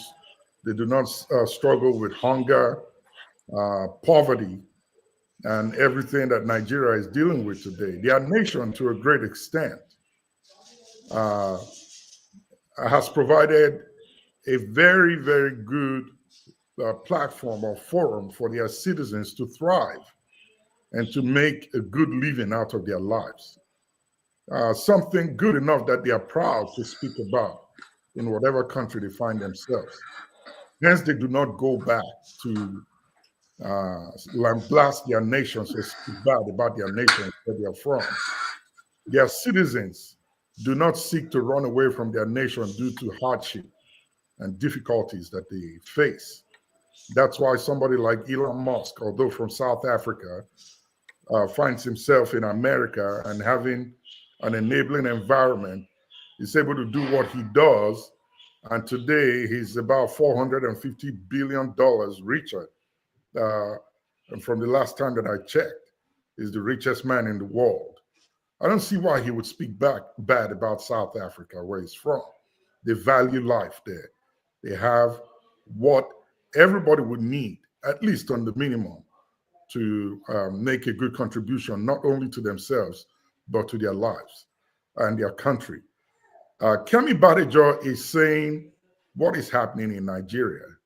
I know it hurts. I know it's painful, but it's the truth. So here's what I have to say. Maybe this would be a good take home for you, Mr. Vice President, and to all Nigerians that feel that what she's doing is disservice to her nation. Yes, she is of Nigerian heritage, but she has chosen to disassociate herself from Nigeria today because of all that Nigeria is showing out to the world. Like I said, this could be a take home for you to go back and think in your quiet moment. Is what Kemi is saying true? And if it is, what can we do to change it? What are the lessons that we can learn from it so that we can have nationals or citizens that are abroad speak well of our nation? The truth is bitter, but it has to be told. So, Mr. Vice President, go back when you meet with your folks in your cabinet, begin to ask the questions, what can we do to change the narrative out there so that when Kemi speaks the next time, all the other Kemis that are out there that have not had a bigger platform to air their minds and say all that they want to say about the ills and the negatives that is going on in Nigeria, give them a positive to talk about when they come on a bigger platform. Maybe then the narrative about Nigeria will look good in the eyes of people out there. Lastly, Kemi Badenoch is on a trajectory to becoming what her desire is in her life, perhaps the Prime Minister of Great Britain. And she's doing whatever it takes to get her there. I don't think we should blame her. I don't think we should speak bad about what she's saying. If Nigeria was good, she wouldn't say that. But she's working on a pathway to the top. And if you have to get to the top, you have to step on something. And she's doing it. As bad as it may sound or seem, it's the truth. When she gets there, we hope that these things that she's mentioning, we that are here speaking and condemning her will go back and begin to make the changes to give a better picture of Nigeria so that everyone can speak well of us, including ourselves. I'll stop there. All right. Thank you, Flagship. This is just a point, something that we might pick up later in the conversation. I think it was Flagship that mentioned the state police, or someone else did. The state governments all agreed now, state governors, that we should have state police. But just a few years ago, remember they were saying that we were not mature enough to have state police, especially governors from the northern part of the country. I was wondering what happened? How did we become a mature people to start our own state police? All right, Okay. Jagun. Sorry, 1 second, Rudolph. I'm going to leave because I see people backstage. I'm going to bring CM on. Just before I leave, just to clarify, or just to correct, quick correction. I know Flagship mentioned Badejo twice. I know he was going to say Badenoch, but you called Kemi Badenoch. Expect a lawsuit soon. Yeah, that's right. And also, Blackstone, you said a few times that, it was Nigeria that first, whatever, Kemi said something first and the rest of it. If you remember correctly, Mrs. Abike Dabiri said many times that they tried to contact Kemi to work with her and she's refused to. So we're not sure who went to who first. And you're not sure the sort of communications they've had with her that she's turned down. So if she's coming out to say she doesn't want to do the dirty work or to launder their image, you don't know as much as Kemi knows. While I'm not defending Kemi, but to think Kemi just came out of nowhere and started saying what she's saying, Abike Dabiri actually said, we've reached out to Kemi many times, but she doesn't want to work with us. So bear that in mind. I'll bring CM in and I'll stay backstage. All right, thank you. Thank you. For purpose of correction, Rudolph, my apologies. I didn't mean to call her a different name. All right, we know. We will defend you if it happens. We will campaign that they should free you and buy you a book if you write one. Jagun, welcome to the show. Unmute yourself, Jagun. Thank you. Good evening, good afternoon, good morning. I'm depressed, man. I'm depressed. I'm depressed, man. I don't want to use emotion to speak about things that can only be fixed through a square intellectual mindset. However, the case of Kemi Badenoch in this position is very emotional. A lot of the things that forefather said were said out of pure emotion. And I'm afraid we can't fix anything like that. The fact of the matter is, we as a black nation, as black people across the world, I've said it many times on this program, we have an issue with identity. The Nigeria, this week I've been looking at the book that Henry just put up. We read it as a collective to the 9th chapter, and we ended it. The clarity in that book, what our man what's his name? Dele Farotimi. Thank you. What Dele has said in that book is so deep. It's so deep. It's incredible. Really, really incredible. And it's not deep that none of us know anything about what he's writing. It's because of his mentioning of names and the accuracy that I'm hearing as to what they actually did and the shame of it. Now, there are many more names that could be called up that weren't called, but he precisely mentioned certain names, and in reading it, we're finished. We're a finished country. The fact that they have him in the position that they have him in, we're a finished country. So identity that forefathers is crying about, we don't have identity. You forefathers, you don't even come with your identity. So, you can be quiet. You can really be quiet because you have no identity as far as this platform is concerned. Be quiet. You have no identity. And I'm not lambasting you. I'm just saying that how you come to us, you present us as a non-entity, as a nobody, as a man from the sky. So what are you talking about? What are you talking about? How is it that you become so emotional? You don't tell us who you are. Sit down, man. What I've got to say is that we're defeated. We're a defeated race as a black people in this planet. And with all the opportunities that we have to rise, we don't take them. We don't take the opportunities to rise. In fact, we push our opportunities into the toilet. Kemi Badenoch is somebody that I've had issues with in the beginning of her political career. Before her political career, I just knew that this is a powerful woman. I knew that she's powerful. But it comes to the point now that she's the head of the opposition in the UK. And no, I thought with all my level that I can go and speak to Kemi Badenoch and set her right. Who am I? I can't set her right to nowhere. She, as has been said, she worked hard to get to the position that she's in. You can't get there. Where she's at, you can't get there. I'm telling you. You can't get there. So I'm letting everybody know that we have to really have a sober mind when we're speaking about these issues. We can't just come with erratic emotions because they don't make sense. What I'm trying to put to us is Kemi Badenoch, like every one of us here, if she's not in the position that she's in, she would be here lambasting Nigeria the same way everyone else does. She's in where she is right now, and she's not pretending about it. I mean, those words, I'm not here to launder Nigeria's image. Do you know how deep that is? I'm not here to do that. You spoil your image. You spoil your image. Each one of us may have spoiled the image of Nigeria in one way or the other. But we don't want to take responsibility now. Let's point the finger. That's all we do as Nigerians, pointing fingers. How about you? What are you doing?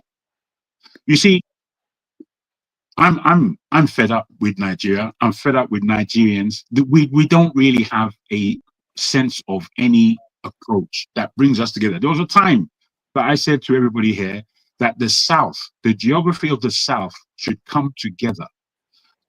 In reading the comments and hearing some of the comments on the platform, that wasn't common sense to us.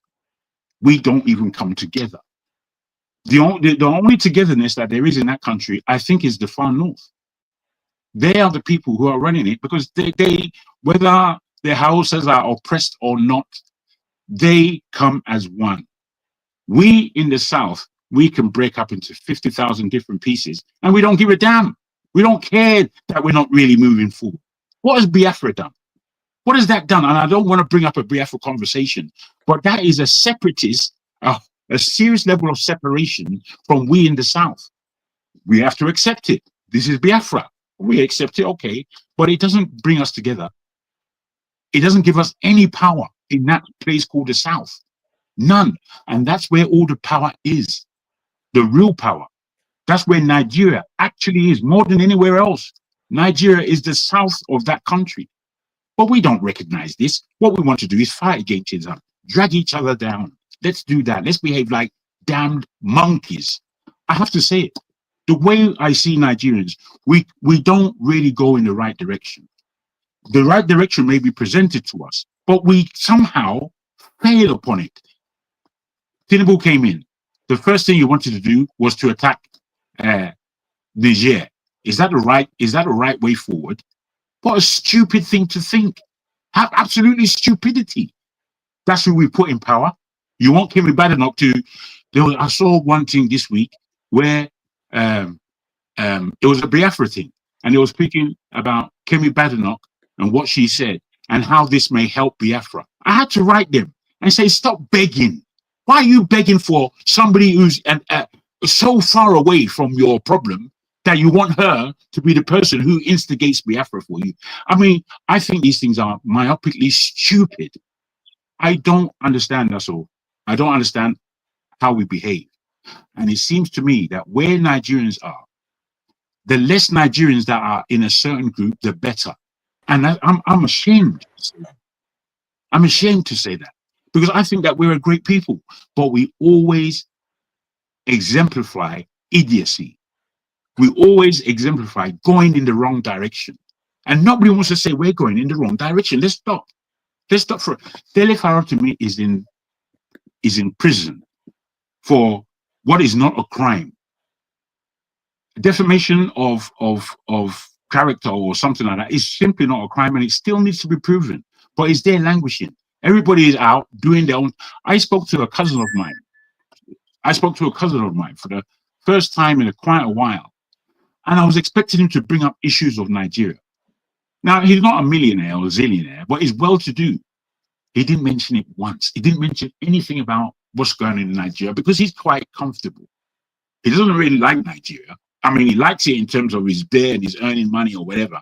But he knows that Nigeria is a crazy place. But not once did he mention any politics, because it's best for him, for his own sanity, according to him, to keep his nose out of it. So whilst we have a whole swathe of people who are keeping their nose out of it, how is that country going to be fixed? I think a lot of my mind might change from time to time, but I'm right now in a position where I think a lot of the chat and discourse we have is really quite useless. All it does is maybe fetter our ego or whatever it is, but it's useless. We are not doing anything here. We're not doing anything for anyone back home. Don't fool yourself, forefather, that you're doing anything with all your expletives. Nothing. You're doing nothing. I'll end it there and thank you. Thank you, Jagun. We have done 1 hour on this topic. We ideally should have 1 hour for each topic, because every segment of this show is 3 hours. But so we try to make sure that we are following the time. When you hear the bell, it means that you should round up. Wale, Yeah, thank you. Without really dwelling on the matter, I think everybody has spoken the best way and what it should. The way I look at it is the cup is neither full nor empty. So, what is his name? Shettima. That's Wike. If you pick your own country, nobody will come and say anything ridiculous about it. And the person that wants to forget their own source is entirely up to them. Every single one of us sitting here, are we not economic immigrants? If our country is better, what would we be doing, in the cold or wherever we are? So it's our choice. Everybody will pick up their choice, and they have to be responsible and be accountable for whatever choice they make. So for someone like her, I even credit her. How many of us will even go out there to speak to these hyenas and jackals? Like Jagun said, Dele Farotimi is in prison. For what? For fighting for Nigerians. And the Nigerians is fighting for. How many of them stood on the street and said, no, we don't want this man to be jailed? Yaya Bello is, can't be arrested by DSS or EFCC or whatever. So until we actually stop deceiving ourselves, that's when we will wake up from our slumber. But for now, let's continue deceiving ourselves. Whoever want to bury their head in like ostrich, let them continue. Everything, I beg. See, even we talking here on the platform, I've seen it as we just come here every week to do town or beer parlor talk or something. Yeah, we are talking, which is good. Sometimes I even want to say to Dr. Damages, that can we even talk about something away from Nigeria? Just let's talk about life, how mosquito suck blood, how lizard crawl, so that at least we know that this is Nigeria super story, episode by episode every week. We can have a laugh and everything. But Nigerian story we've been talking all this while, it hasn't yield any solution. Let's talk about maybe somebody know how to say the mango tree story, village square. I think that would be better. At least we know we come here to have fun.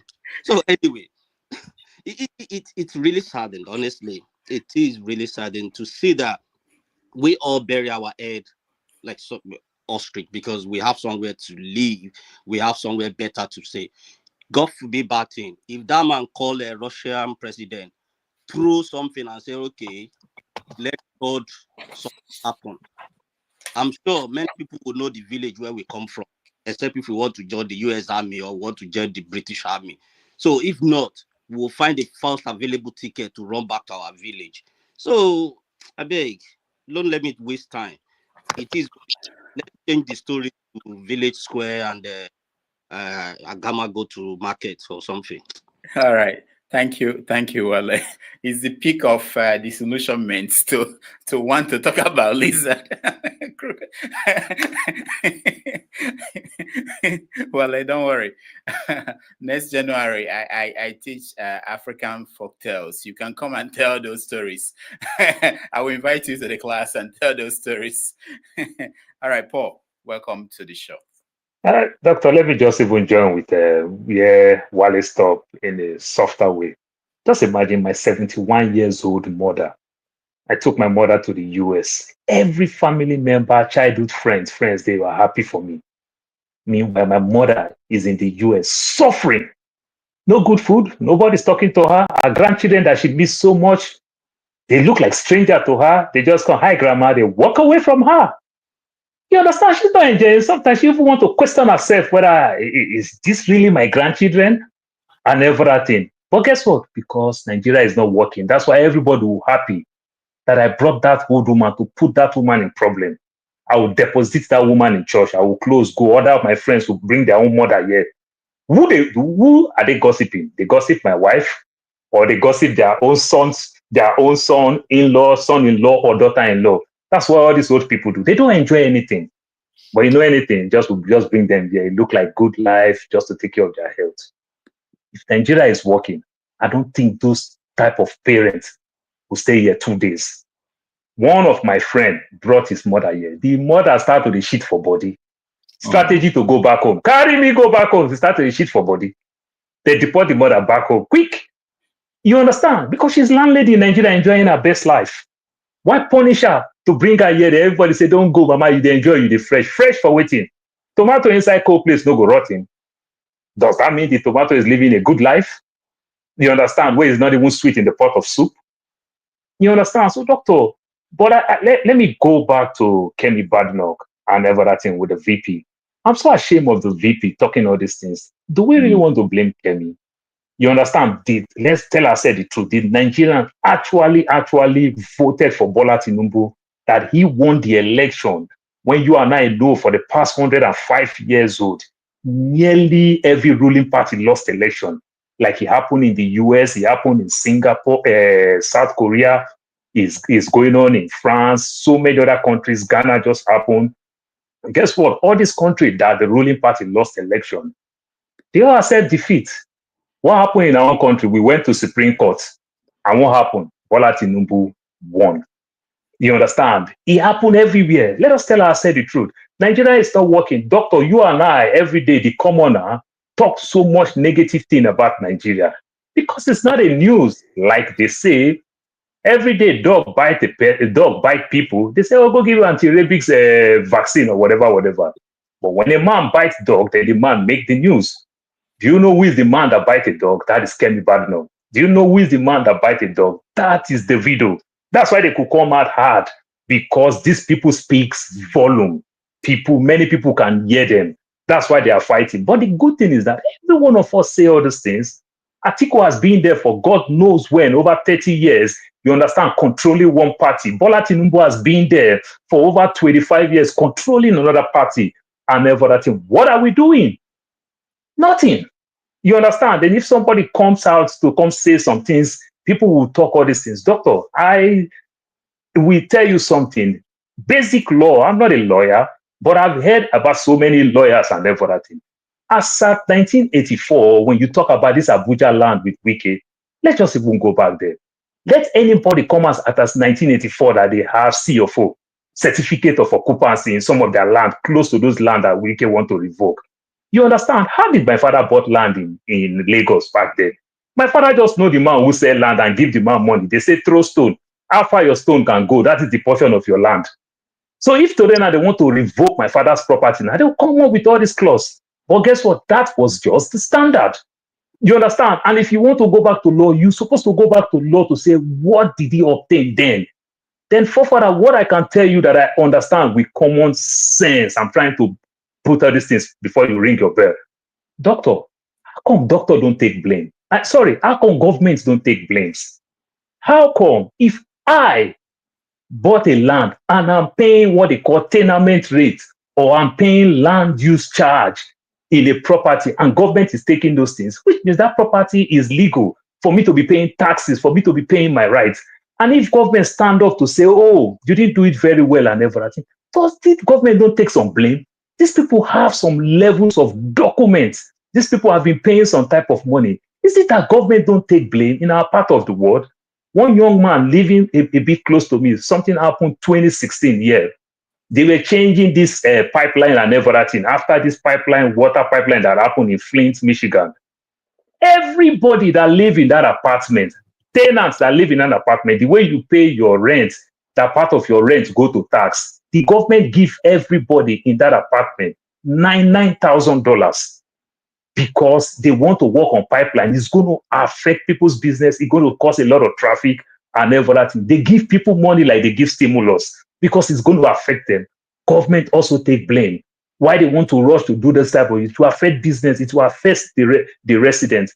Why is our government not take blame? Today they will break Lagos Badagry Expressway. They won't pay damages. You see what happened in the Lekki owner. Government don't take blame.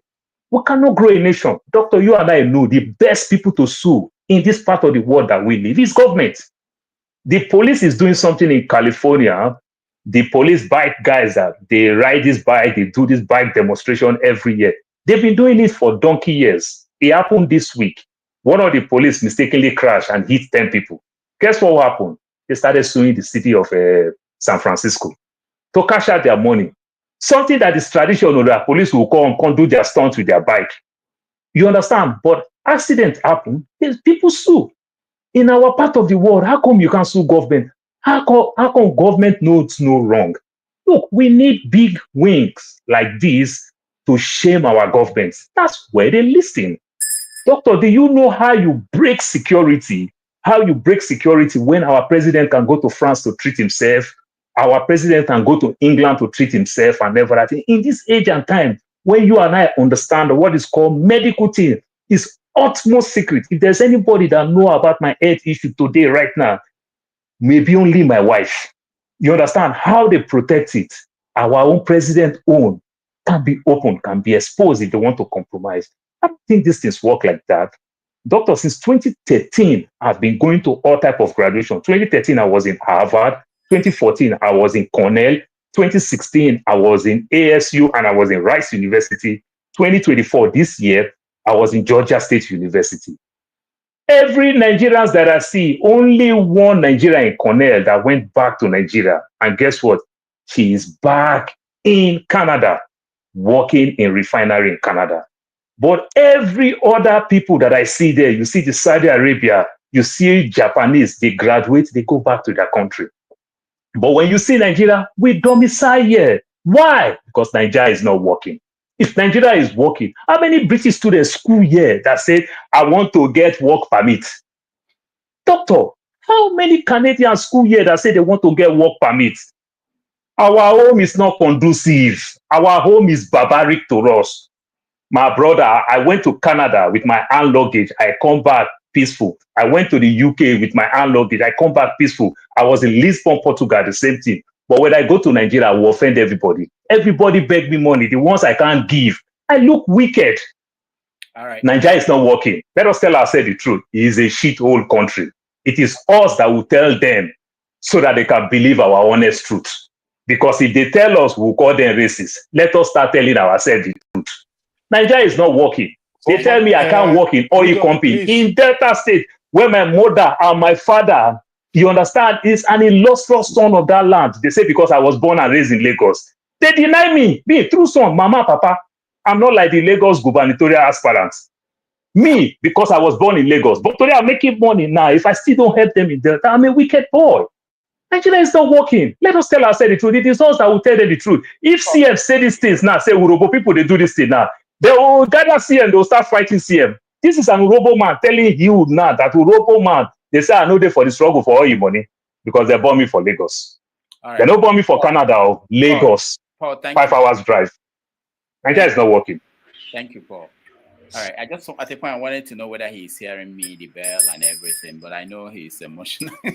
But thank you, Paul. CM, go ahead. Rudolph, can you put me in the backstage, please? Okay. Thank you.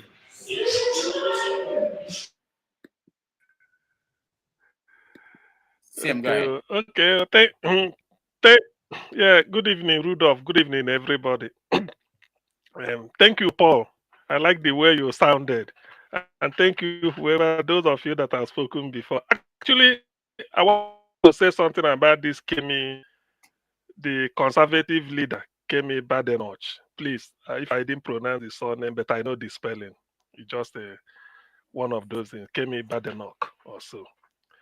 The problem is Kemi is not even speaking loud. She's not even loud enough. That is my problem with her. I wish I have her number. We go and have an audience and tell her, feed her what to say. What nonsense. The messenger.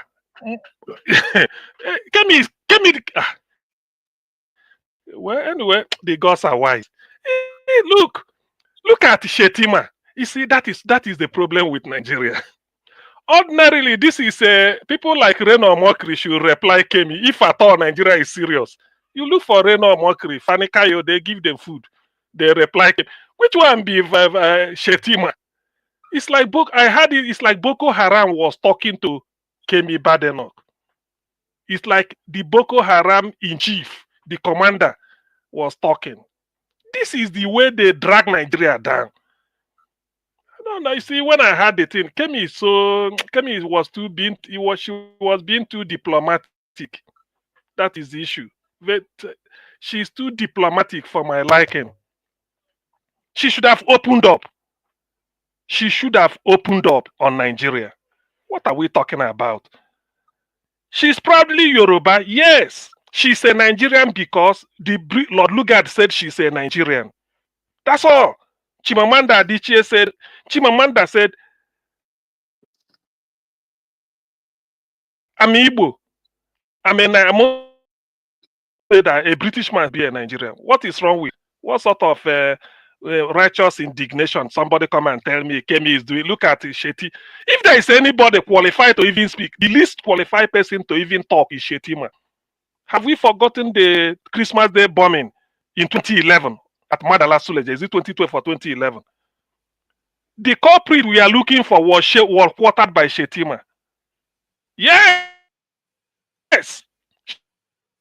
was the governor then of Borno State. What of people? They just arranged to bring terrorists to just to what is it? What should I say? Just to insult Jonathan and the rest of the country. Wike then, junior minister in education, said they had an intel that Chibok, that place will be attacked by terrorists. Let them move the students to the state capital, Meduguri or somewhere. But Shettima refused. As governor, they did their thing and then started now talking. These are the people, when we say let's restructure Nigeria, have state police, all these things, he say restructure my food. So when Kemi speaks, we say Kemi, he's putting Nigeria down. That lady said she should be coached on how to talk. Maybe she hasn't got. She should have an insider that to tell her what to say. It's like this an introduction. She didn't deal with Nigeria. I didn't hear anything she said. You told I'm a Yoruba, and he said the basic thing. Yes, we know she's Yoruba. An ancient civilization, yes. And then the rest. We're talking about Shettima. Who is she? I mean, who is Shettima? Challenging somebody, the leader of Her Majesty's opposition. Do you know what it means in the UK politics to be the leader of the Conservative? She worked her way up. She worked her way up. She was found fit. This is where merit works. There are British pure white people, English people that could have occupied, but they found her feet. Say, come and take it up. Now look at the people like Shettima. We now come and talk to her anyhow. If the lady missed an opportunity to score a golden point, maybe Shettima. Sometimes all these people they don't agree. He will come back again maybe next week and start to open her mouth and talking nonsense. Let her allow the lady. She's a shining star. That is the thing. The lady she's the golden fish. I stand with her 1,000,000%. We have no business talking with Shettima. Who is Shettima? Just come there and mess up. They thought everything is about Boko Haram. They own Nigeria. Therefore, if you criticize Nigeria, if you say something, if you say the basic truth about Nigeria, all they will say is you are criticizing Nigeria. You are right. You are bringing your country down. Which Nigeria? Let's face it. Which Nigeria? How many terrorist group are having their address in Nigeria? How many? If you say 3, you failed it. They're up to 4 or 5 now, everywhere. There's one they said that came from Sokoto, and then Shettima, we see this type of time be talking about Kemi. Anyway, for those who do not know, I must have met Kemi in Lagos, maybe when they were younger, because the father was the owner of a Warsaw clinic on Ogunlanu Drive, Itire Road. Yes, Itire Road. If you are moving from Ojuelegba to by the junction of Ogunlanu Drive, somewhere around there, Warsaw Clinic is the dad. He's the Red Master University of Lagos. So look at, Lut. So she's well brought up. She's well bred. For the British to entrust her to lead conservative party, you know what it means? Then Shettima will come and be making noise. Everybody, they have to drag down Nigeria. Who wants which Nigeria?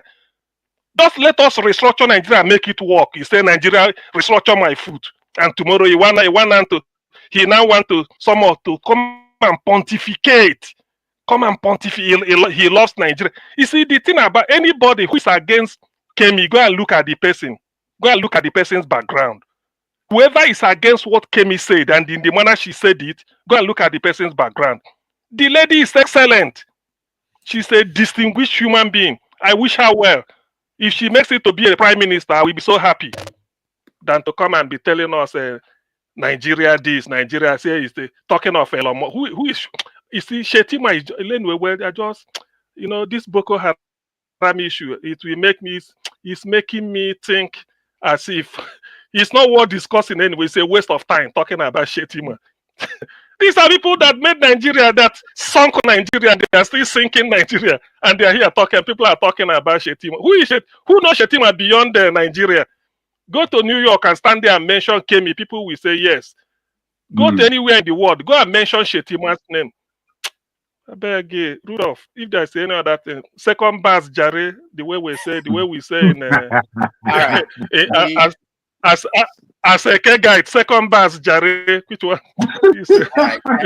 Thank you, Sam. We have exhausted the time we have for this, but I want to hear from Soli, OC, and then I'll give Fofadas a chance to respond because he appears to be, this is also important to me, someone who has a different view from the rest of the people who have made comments. So, and then we'll say the final thing. So, Soli, I don't know if I'm calling the name right.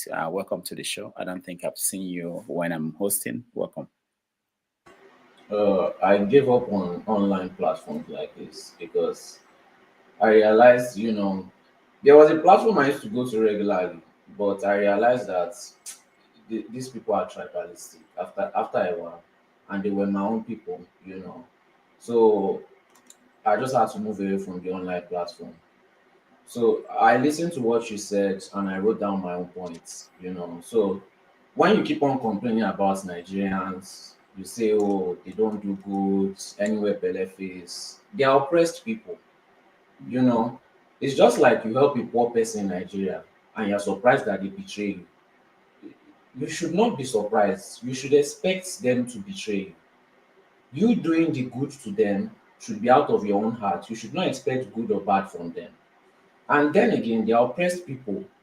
You can't expect good from oppressed people.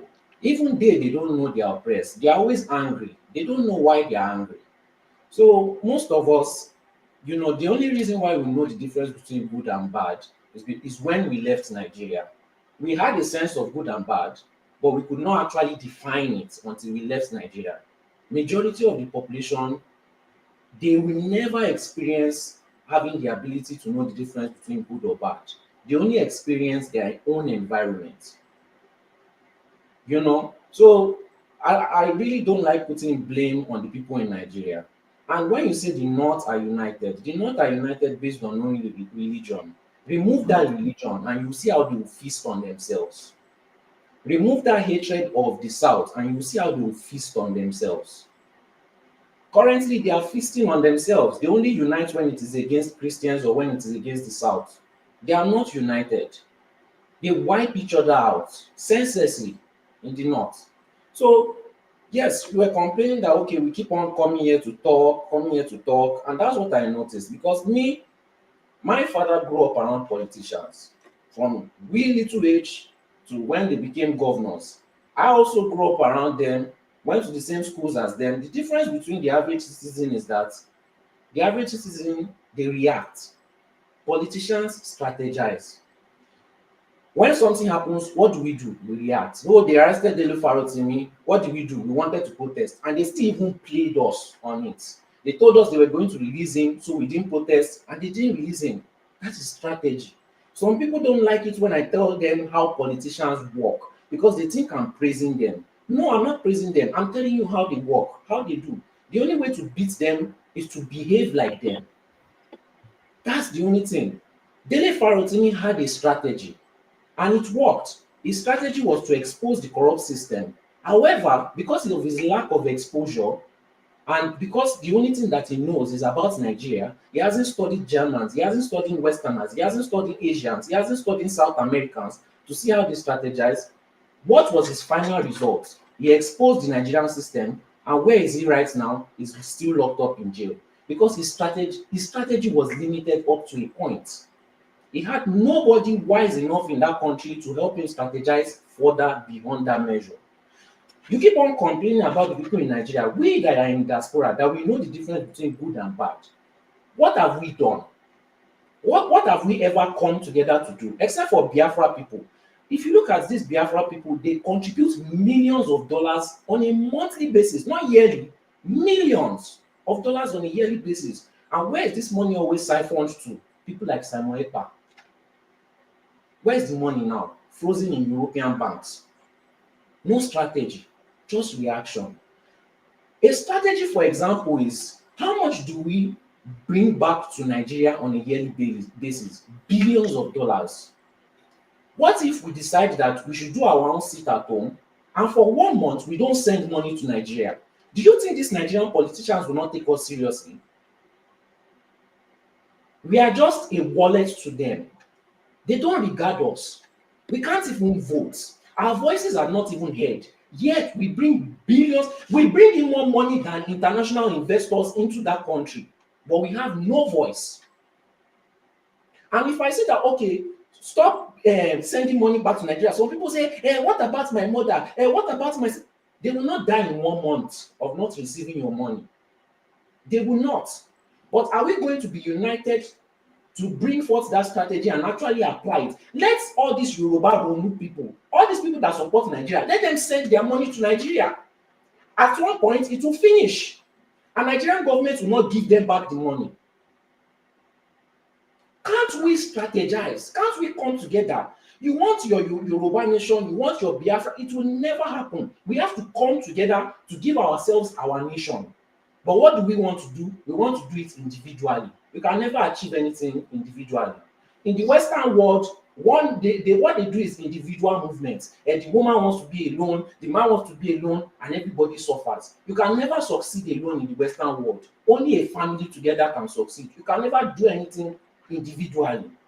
So even if all of us just come together and say that we support only one person that we can trust, I don't want little corruption.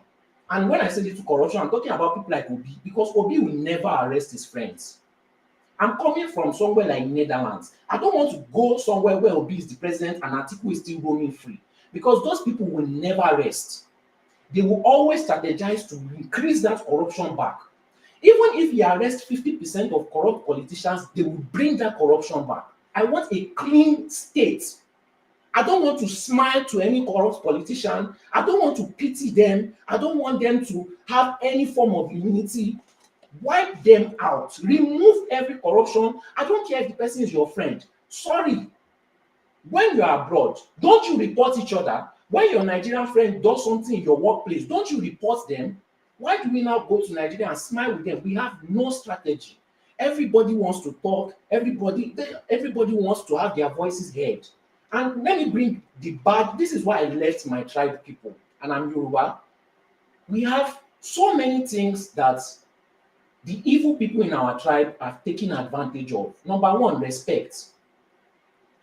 We respect our elders too much, forgetting that evil people grow old too. Fools grow old too. Stupid people grow old too. In my culture, we respect those evil old people. We respect those evil foolish people. We respect those evil stupid people. And when you tell them the truth, they tell you you don't have respect. They expect you to respect them without contributing anything to society. We should just respect them based on age. No contribution to society whatsoever. And we are expected to respect them by force. So, you know, and my tribe again, when, for example, this Dele Farotimi case, we spend so much time arguing little inchy cases. If 100 people die and somebody mistakenly says it's 200, my tribe will stand there. They will start arguing that how dare you say it's 200? It's 100 people. We have to bring the facts. They will spend so much time arguing this. Meanwhile, the criminals they are laughing, they are smiling. They want you to argue because they are planning their routes, they are carrying their routes, they are escaping while my tribe is there arguing little inchy cases. Little they say, oh, so Afefa Balalola should not defend his image. What image? Image of being a criminal? Is that respect that they are chasing? Image of being a criminal? That is their argument. I am so ashamed of my tribe. And you see them now, they will be in the comments. Some of them, they will not even be able to comment. Because when I decided to sit down and start arguing with them, and they can be so strategic in foolish things. They love this I better pass my neighbor thing, where they will look for an Igbo person that is very emotional, not really educated, and you will see them debating the person to prove that they are smarter than him. They do that on a consistent basis. That is a tribal move. They can never sit down in front of an intelligent Igbo person that is not emotional, that has studied the facts and knows the truth and argue with that person. You know what they will do if they miss that kind of person? They will say the person does not have respect. They will start telling lies on top of the Igbo person. So it's just a joke. Till I see us we abroad, forget people in Nigeria, they have too many issues. The government continues to increase problem of them so that they will not be able to concentrate. People that are thinking of food, money, being able to live, they cannot even transport themselves. So many problems they will never be able to organize. They are strategized to make them weak in all aspects. Religion is another problem also. They cannot critically think because some of them feel like these politicians are demigods. They worship them. Because of all the religion that is pushed into that country, they cannot even think properly. They cannot see something that is real and just think critically. They cannot think for themselves unless their pastor tells them so. They call their pastor daddy. That is a form of brainwashing. A form of brainwashing. So the politicians are taking advantage. They know us very well, but we don't know them. I know them. But when I try to tell people this is how politicians are, I remember when I told people that Nigerian government is the one sponsoring Boko Haram. I lost friends. People insulted me. People stopped talking to me because how can Nigeria sponsor Boko Haram? Are you saying your government is this? How can you talk bad about your government? I was a cadet. I know the weapons that we have. We have so the kind of weapons we have. We can use it to take over Togo and Benin in 1 month and seize all their resources plus Cameroon. So who is Boko Haram to be stopping them?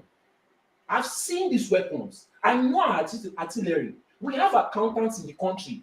The amount of money these politicians receive on I'm not talking yearly, on a monthly basis will transform Nigeria in 1 year into better than Dubai. If we actually account for this money, but we don't. One person is stealing it all. And we say we should give this person respect. Nigerians don't even know why they are suffering. So let's forget about them. If we abroad cannot come together, organize, and I'm not saying react, strategize. And when I say strategize, it means that we play our foot forward. We don't show our cards by shouting, oh, we will do this to them. We strategize. We wait for them to react. When they react, based on how they react, we release another strategy. We bring the heat towards them. Nigeria is crumbling, and we need to speed up the process of it crumbling. Because when we put pressure on them, that is when the people in Nigeria will be able to realize that there is a serious problem. What they do is they bring Nigerians, put their face inside water, and bring them out to breathe a little bit of air. When they bring a little bit of, when they bring them out to breathe a little bit of air, Nigerians start thinking, oh, the country is getting better. And once they think the country is getting better, they put them back inside the water. So they don't kill you. They strategically give you little air. They make you survive little by little. They kill you slowly, slowly, slowly, slowly, so that you will think that the country is working little by little. Look at Lagos. Lagos is a disgrace. But to Nigerians, Lagos is the best thing ever. It's a disgrace. Look at all the money that is being made there. We don't strategize. We have no strategy. Simple. Halt this money. Stop sending it back. These people, the only thing they respect are people with money and people with guns. They respect Asari Dokubo. They respect Boko Haram. They respect people with money in Nigeria. We have the funds. We have more money than most people in Nigeria. What are we doing with it? We can't even dictate anything. Yeah, thank you. Wow. Torudo, thank you for giving him long time to speak. I enjoy speaking. Listen to this guy, man. I don't like how we joke about our problems. Must we always crack joke? Yes, it makes things entertaining, but we have, okay, let's crack joke, but let's stay on topic. These issues are serious. It is not a joking matter anymore. You guys do not, you don't seem, when the Buhari take over the country, he was 30-something years old. You don't seem ambitious. We still think we are children. We have no ambition. You see 40-year-old, 50-year-old being youth leader. What the fuck? Look at all the they took over the country when they were 30-something years old. 30 before they were 40. And we're here, we can't strategize. Is it that we became duller? No, we did not. We just joked too much. We just joked too much. And what is funny? What is funny? What is there to laugh about? We are the laughing stock of the politicians. So all right. Thank you so much. Wow. And then welcome, because I'm seeing you for the first time. But in defense of people who joke, it's a coping mechanism. They really have no other option.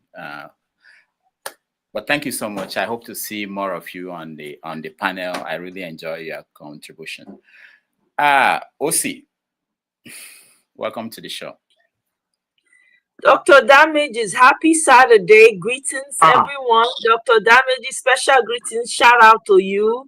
To Naija, aka Forefathers. Show everybody, I'm sorry, if I don't mention your name, no vessel. Paul, I see you. Mr. Ike, greetings, sir. Greetings, everyone. Mr. Dr. CM, everyone. Henry Gabriel, greetings. Jagun, greetings to everyone. Let me just start by saying, Soli, you don't talk my mind. I don't need to add anything. In fact, please be showing up on this panel. You see this panel, Dr. Damages panel. This one, that Dr. Damages is on. Please show up every day. I beg you. What you have said is so on point. There's nothing to add. There's nothing to remove. This has been my sentiment for a very long time. So I'm happy that, hey, Dr. Damages, now jackpot you hit with Solio. I'm sorry, Soli, please come again, because of you, I will be showing up on Saturday like this to see whether Soli is there. If he's not there, sorry, I know they come. Jagun as well. Jagun no dey, sorry, I know Dr. CM, these three people. Omo, I beg go. We have a country to save. The only small part me I will add is on this Kemi issue. I agree with Kemi and I disagree with her in the sense that everything Kemi says, there's no lie. Can anybody point to the lie? Please. Can you point to the lie? Even the response to your VP. Was it a lie? Did she make it up? She has her own Nigerian experience, so she shouldn't say it. Hey, she has an ambition and she wants to. Guess what? That girl is going to be prime minister. If you like, hate on her all you want to, that girl is prime minister. Okay? She's going to be your prime minister. But on the flip side is I don't know if it's going to end well, because usually when you throw your people under the bus like that, no matter how terrible, we all know Nigeria is beyond the far gone. It's deep down the ocean. We know that. But when you do that publicly to a different group of people, it has a way of coming back to bite you. It's not about her. She's not the first person that has done it. She's not. She's not going to be the last person. But me, I'm not going to criticize her for what she said, because I have said I have criticized my country. I have said all kinds of things about the leaders. We have horrible leaders. We don't have elites. We do not. I don't even like that word, elites. We don't. They are all carpet beggars. Okay? So for me, I cannot go hard on Kemi, even though I do understand where she's coming from and I agree with everything she said. It's true. It is true completely. And in a way, I'm enjoying the banter between herself and the VP. I want them to do more, because I don't already order popcorn. You see this banter between the VP and Kemi, I want it to go long. Kemi needs to go harder with more evidence. And she's right. She was Yoruba before the whole construct came. Everybody know their village. And for here, everybody know their village. You were once from your village before the Oyibo people showed up and said, no, you are now Nigeria, because they want to milk you dry. It's all for economic purposes. So let's not pretend. Even though I have criticized what she has said, like, come on, girl. Even if you're going to say that, we know you have an ambition, you're trying to get there. You know, there's a way you can say it. After all, there are people who are not British, who have been prime minister. You don't hear them throwing the entire people under the bus. Again, maybe this is the only way that Nigeria politicians will start to borrow themselves sense. I don't know. Maybe not. Okay. You understand? So for me, I want Kemi to go harder, even though I get the fact that it doesn't, in the end, it might not. But I need her. Maybe she's maybe she's needed in this time and this season that we're in. I don't know. I'm just saying, So people should chill out on Kemi. And please, she will be prime minister, and she will deal with the likes of forefathers. That's what I look forward to.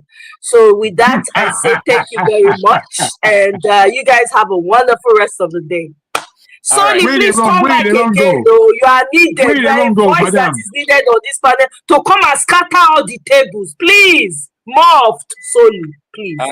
Give him more airtime. Give him more airtime. People should not gag him. I will be here to come and be fighting for him.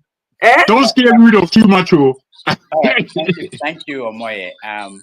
Solly, one last thing I will say. When you started, you talked about how frustrated you are with online conversations like this. I think you have a unique viewpoint, and you should share it. You shouldn't hide it. So it's very important. Don't be frustrated. Sometimes you might be the only one saying a particular thing anywhere, and it's important. If you don't say it, nobody will say it. All right. Can I just say one thing? The reason why I'm frustrated is just talk, no action. I'm more of an action person. I barely talk. That's what I want to see. I just want to see actions. All right. So yeah, that's on the other level of it. So people have different skills. Most people may have the skill of just talking, and that's all they have. Those that can move things, we organize with other people who are inclined to move things, and that's what I would recommend. There are people who might want to move things, and you just have to express that interest, and people can go offline, because you can have action online this way. You go offline and do whatever you have to do to change things. I think you will find the community here. Any online forum, there are different people who go there. You find the people you need to make a change. All right. let's give forefathers a chance to respond, because he appears to be the only one on the side of Kemi. No, not Kemi, on the side of Shettima. So forefathers, we'll give you the chance and we change the topic to Dele and the situation with Dele Farotimi. Go ahead. Yeah, thank you for giving me the chance to respond. That's quite generous of you. But I'm not on the side of Shettima. Okay. I'm on the side of Kemi Badenoch. They are all the same nonsense we see from Nigerians. What makes Soli stand out? Because he didn't back into the nasty nature that we have, pretending as if we don't understand the concepts of nationhood and tribes. You think other people don't have tribes? The English were English before UK became a nation. They have tiny groups in France before they became the France you know today. They have them. All people. We didn't ever evolve any specially from them, but yet they still managed to make things work. And yet, what that woman did, what I found very problematic is that she chose her words carefully. She didn't just attack the vice president. She attacked Nigeria. She divided the people. She chose it. She didn't have to say those things about North and South, this in Yoruba and Hausa fighting. She didn't have to. She chose it. And our people don't even understand when they are being attacked. And the whole thing is so, I don't even understand where to start from. How can you sit there, somebody's attacked, claiming that they care about Yoruba people, is attacking the nation Yoruba people are in? What kind of self-harm is that? That people can't, well, people don't even know the difference anymore. They are checking it, carry on. And then what makes it different what makes Tinubu different? We were here criticizing Tinubu that he was going to this in France. She wants to go to Downing Street. What is the difference between him and her? A great difference. Because Tinubu is in Nigeria, is it right? That's the difference. Is that it? Tomorrow she may even have more power to do us damage. And she already has this mindset. And this is what our people do. We pretend as if we are so different from her. The only person that sounded a little bit different there was Soli. And you know why? Because he's from his one tribe, but he completely rejected the narrative. How many of us do that here? How many of us do that? I've done it several times. It's a serious problem. I feel like our people struggle with identity so much. Like, oh, I'm a Yoruba first. Who told you? You know, one day somebody was saying, oh, I cannot change my tribe. Who told you cannot change your tribe? You can change your tribe the way you change your nation. Where did you get that from? As if your tribe was given to you from heaven. Where do you get that from? You're wrong. You see, now, you look at what he's saying, I'm wrong. Because they don't understand. They think the tribe is something God gave us from heaven. You can move a tribe. I can change a tribe today, and another tribe will initiate me in, and I will become part of that tribe. What is your Don't tribe? you know that? What is your tribe? What is your tribe? Can you just stop? Let me finish talking. Eh? If you don't understand identity, don't talk about it. And people that understand it, maybe it's better to just listen to them, and maybe you will learn something from it. Because the truth is out there in the world. We pretend as if we don't see it. English people were English before they became United Kingdom. Welsh were Welsh before they became United Kingdom. Oyibo people, they killed each other, 80-something million. They slaughtered each other after the World War. And they came together to work together still. They are not be there saying, oh, I'm English, I'm Beamish, I'm Scottish, that's all I am. Anything we do, we have to keep talking about that. That's all we talk about on and on. When are we going to understand that when we are talking about national issues, we have to operate on a national level? When you are talking about tribal issues, yes, talk about tribal issues. That lady attacked Nigeria. She didn't attack a tribe. She attacked Nigeria. Make no mistake. And you have to understand the difference. If she goes now and says, oh, I'm from Modakeke, or I'm from Ijebu, I'm not from Ogun State, you will see the Can I ask you a question?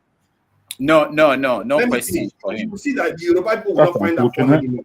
If she says, I'm from Ijebu, I'm not from Ogun, this thing, or your state, me and them are not one, you will not find that funny. Yoruba people will not find that funny. But yet, when she attacks Nigeria, it's okay.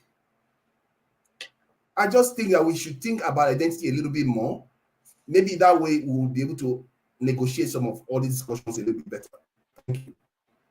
All right, thank you, forefathers. We are going to take a quick break. When we come back, we move the topic to Dele Farotimi and what is going on with that case. And we're going to start with Pansat, who just joined us. Pansat, we see you. Thank you so much for joining us. But let's take a Yeah, little but before you go, let me just make one little comment. 30 seconds. I see that. I'm sorry, Rudolph, absolutely. But let me say that those who say that I don't make any impact online, like at the swamp, one man went to Mo's swamp, right? You see the solid you see here today, you like it. I take credit for turning him around. It wasn't easy, and I'm sure he will attest to it. As many others out there, but in his case, the result has been. I'm very proud of him today. As he's calling it the way it is, but it's not easy. The guy you see there, he's a riot, and whoever gets him on his side, he's got somebody. So I take credit for Solly's performance here today. So thank you, thank you, all right. you, Pansat. I will exit. I made all my comments on Dele Farotimi as much as I'm gonna make. Nigerians have to do something. If they don't do something, then we're gonna have to start doing something by force. So I'm not here to talk about Dele Farotimi or anybody else. If Nigerians are so shameful that they don't do something about this, fine. So thank you very much. I will listen to the rest of the show offline. Pansat, one more thing before you go. Remember, Solly is looking for people who want action. I think you should connect with. Maybe you didn't notice that you should connect with him for the action part. Yes, sir. We'll see. All right. Thank you. Can I just say, forefathers, there are ladies who have written messages to you. I think you should look at them. Can I just say, forefathers? All right. Who have written messages to you? I think you should look at them. Let me also say hello to Madam Luke. Madam Luke, hello and welcome to the show. I don't know where we're getting this with. Okay, Madam Luke, welcome to the show. So we're still going to take a break. When we come back, we go to Dele Farotimi. We have only 30 minutes. A new stream will start at the top of the hour, I believe. So let's take a quick break.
everybody. This is our Saturday Have Your Say 247. I'm glad to see all of you, and thank you all for joining us. We have about 20 more minutes or so to just touch on the issue of Dele Farotimi before the next stream starts. Let me start with the new people that joined us. Madam Luke, welcome to the show. We appreciate you all the time. Foley, welcome to the show. Yeah, welcome. Thank you, my brother. All right. Let's start with you, Madam Luke. We can't hear you. You're muted.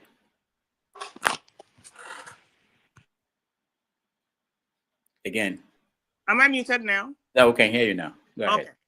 Thank you, my wonderful Dr. Damage's family, all the panelists and the commentators and viewers at large. I actually wanted to address only one segment here, and that is the Kemi Badenoch segment, which was the last one. I tried to get in, but it was full. It's okay. So I don't really know what the whole hullabaloo is all about. Is it that as Nigerians, we have a bruised ego whenever the truth is being spoken? Is what the question I'm answering. Like Ms. Omoye said, and everybody will say it, is there anything Kemi has said that is wrong, that is untrue? People forget that the perspective of Nigeria from a male perspective is different from a female perspective. We take things especially hard when it affects us. And especially as in Nigeria, where the female child is so marginalized. And then you expect them not to speak with passion, and you expect them not to speak with, they hold no bars. I have said this many times on this show. I don't want to offend my Nigerian people because I don't consider myself a Nigerian. I want to be a Nigerian, but it has no place for me. And Kemi speaks for a lot of us, especially the females. And this thing about Northern or Western or whatever, she spoke the truth. She spoke the truth. We have enemies in Nigeria, whether they're tribal or not, it doesn't make a difference. All you have to do is look at every corner of Nigeria, you have enemies. So whatever she responded to Shettima, who has no shame, by the way, is absolutely correct.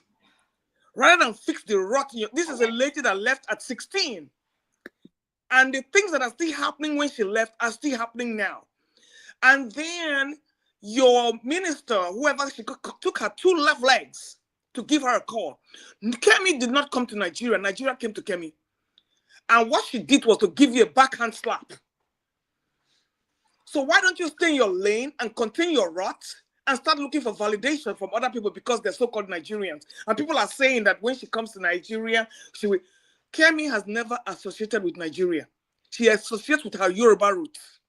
Just like I associate with my tribal roots, not a Nigerian roots. So not everybody believes in your concept of Nigeria. So you need to get that.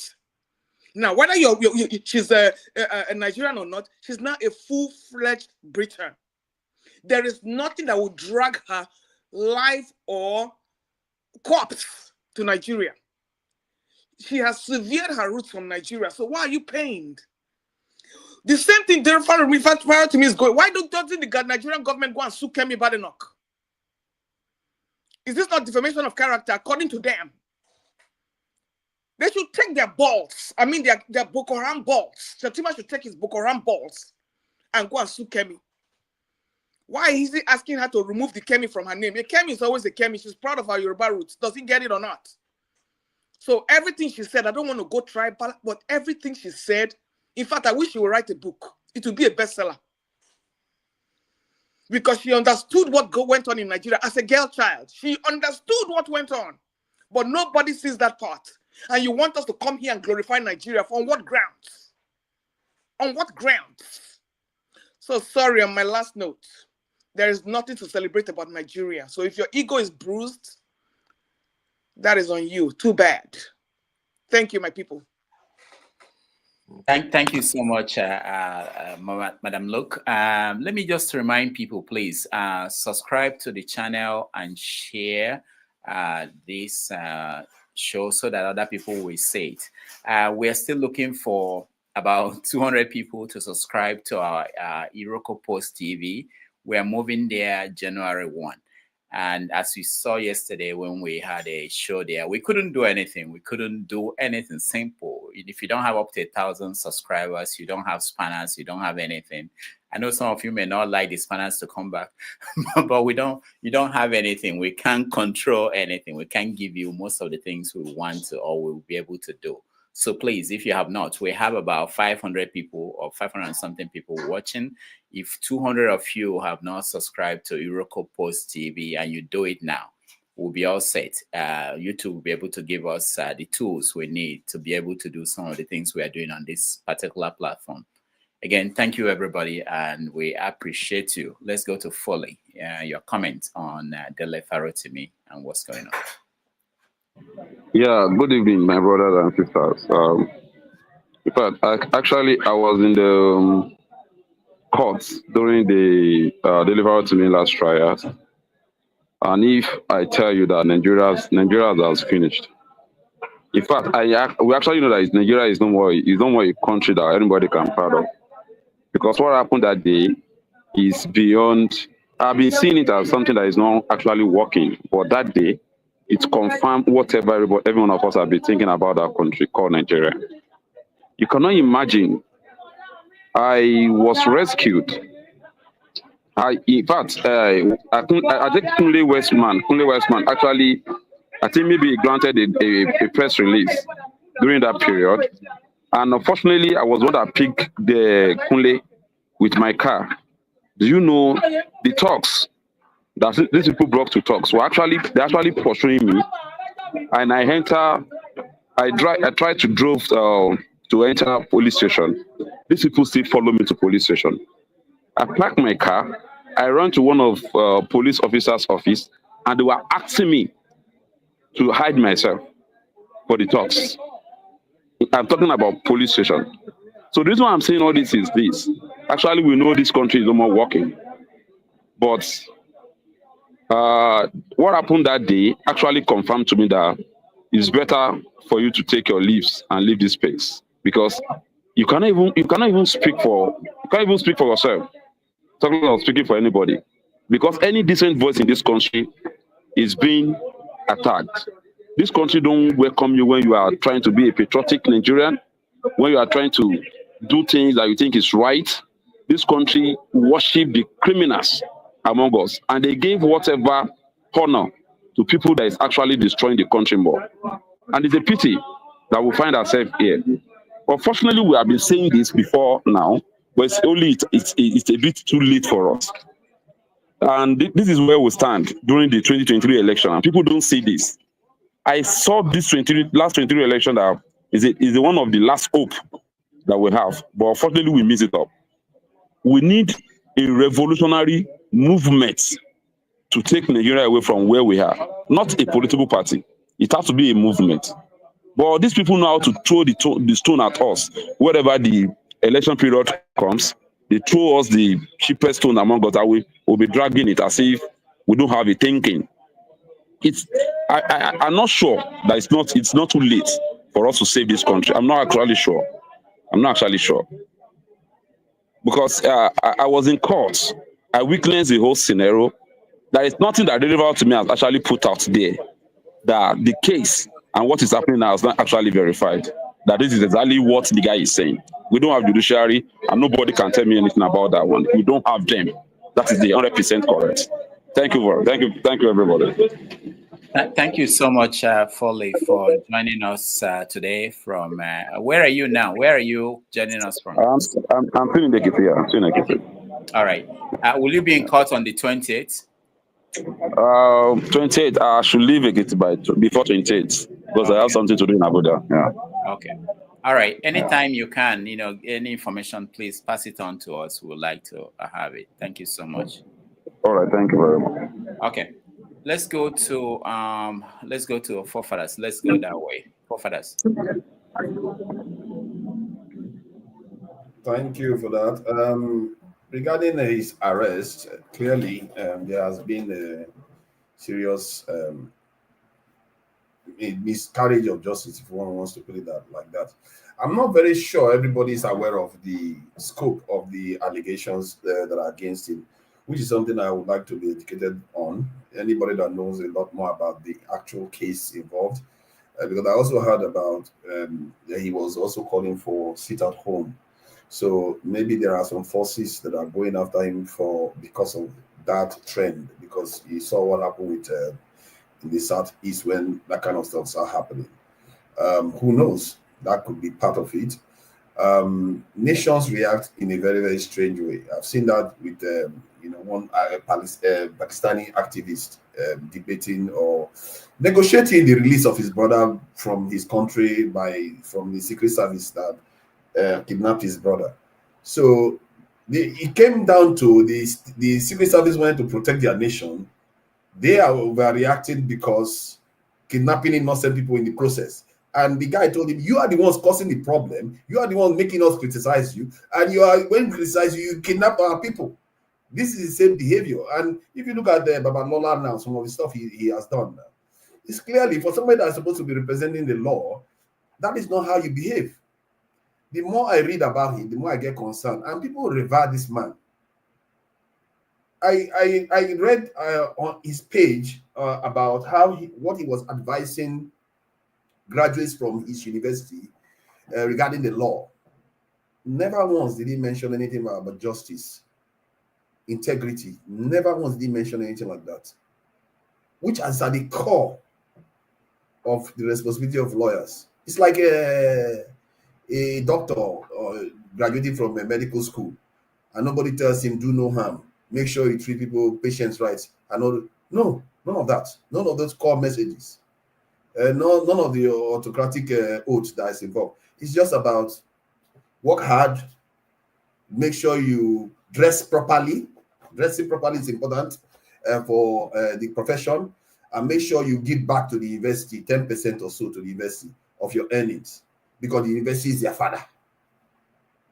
It's like if this man, from what I gather, is at the pinnacle of the legal profession in Nigeria, I'm not surprised. And if one wants to simplify the issues, look at Nigeria today and look at the man. If he's at the pinnacle and look at the Nigerian justice system, there's a problem clearly. And if somebody criticizes it, he goes and confirms it by his actions. As much as one wants to be fair to him, it just shows you that there is a decay at the very core of many Nigerians' kind of perspective, the way they look at editing. It's like they learn the wrong lessons out of everything. How can you be at the pinnacle of law? You don't understand the essential purpose of law. How can you be, like you see that in the military too, how can you be at the top of our military? You don't understand the core purpose of the military, which is to protect the people. But they kick them. It's okay. This is what we do in Nigeria. And there's something wrong with our people. I'm telling you, I see it everywhere. You will see somebody practicing something and they don't even uphold the highest virtues of that field. They think these things are just a profession. They don't understand that it's functional to the society. It's all part of the functioning of this bargain that humanity has gone into to create nations. You have to oppose certain things. And this man doesn't represent that. From what I've seen about him, he doesn't. From what even Obasanjo said, if you get on his wrong side, he's going to come after you. That's what Obasanjo said about him.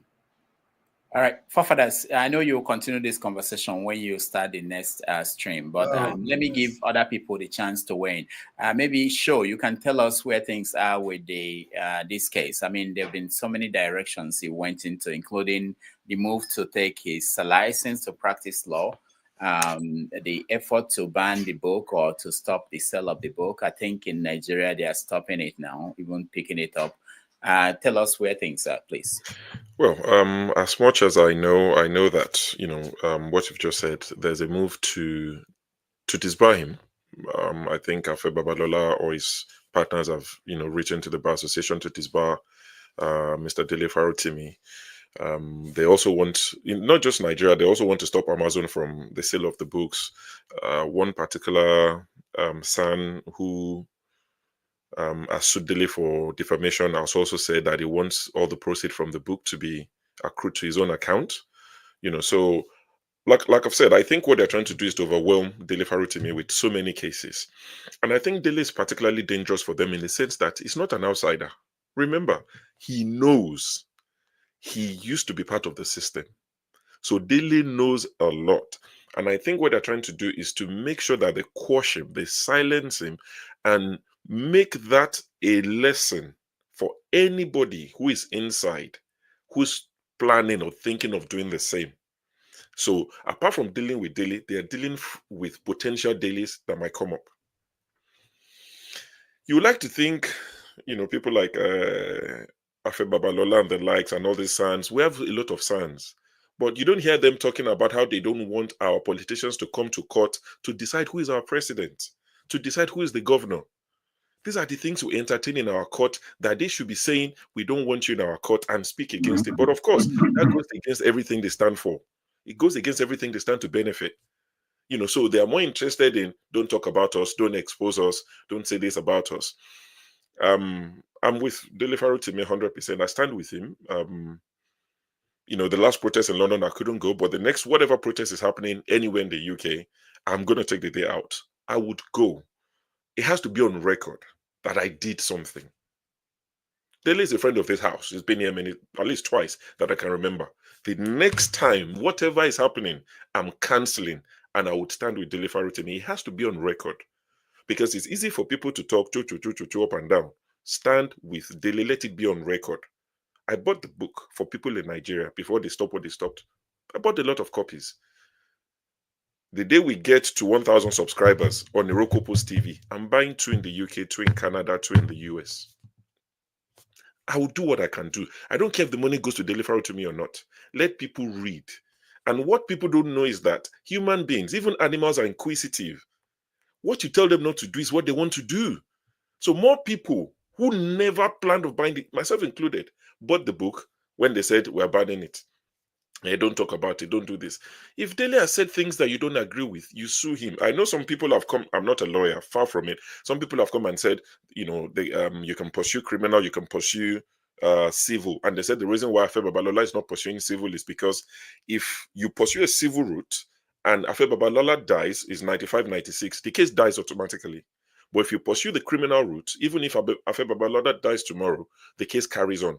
And that's what they're trying to do now. Somebody has sued him in Ibadan. They've sued him in Port Harcourt. They've sued him in Abuja. They will sue him in all 36 states. They just want to overwhelm him.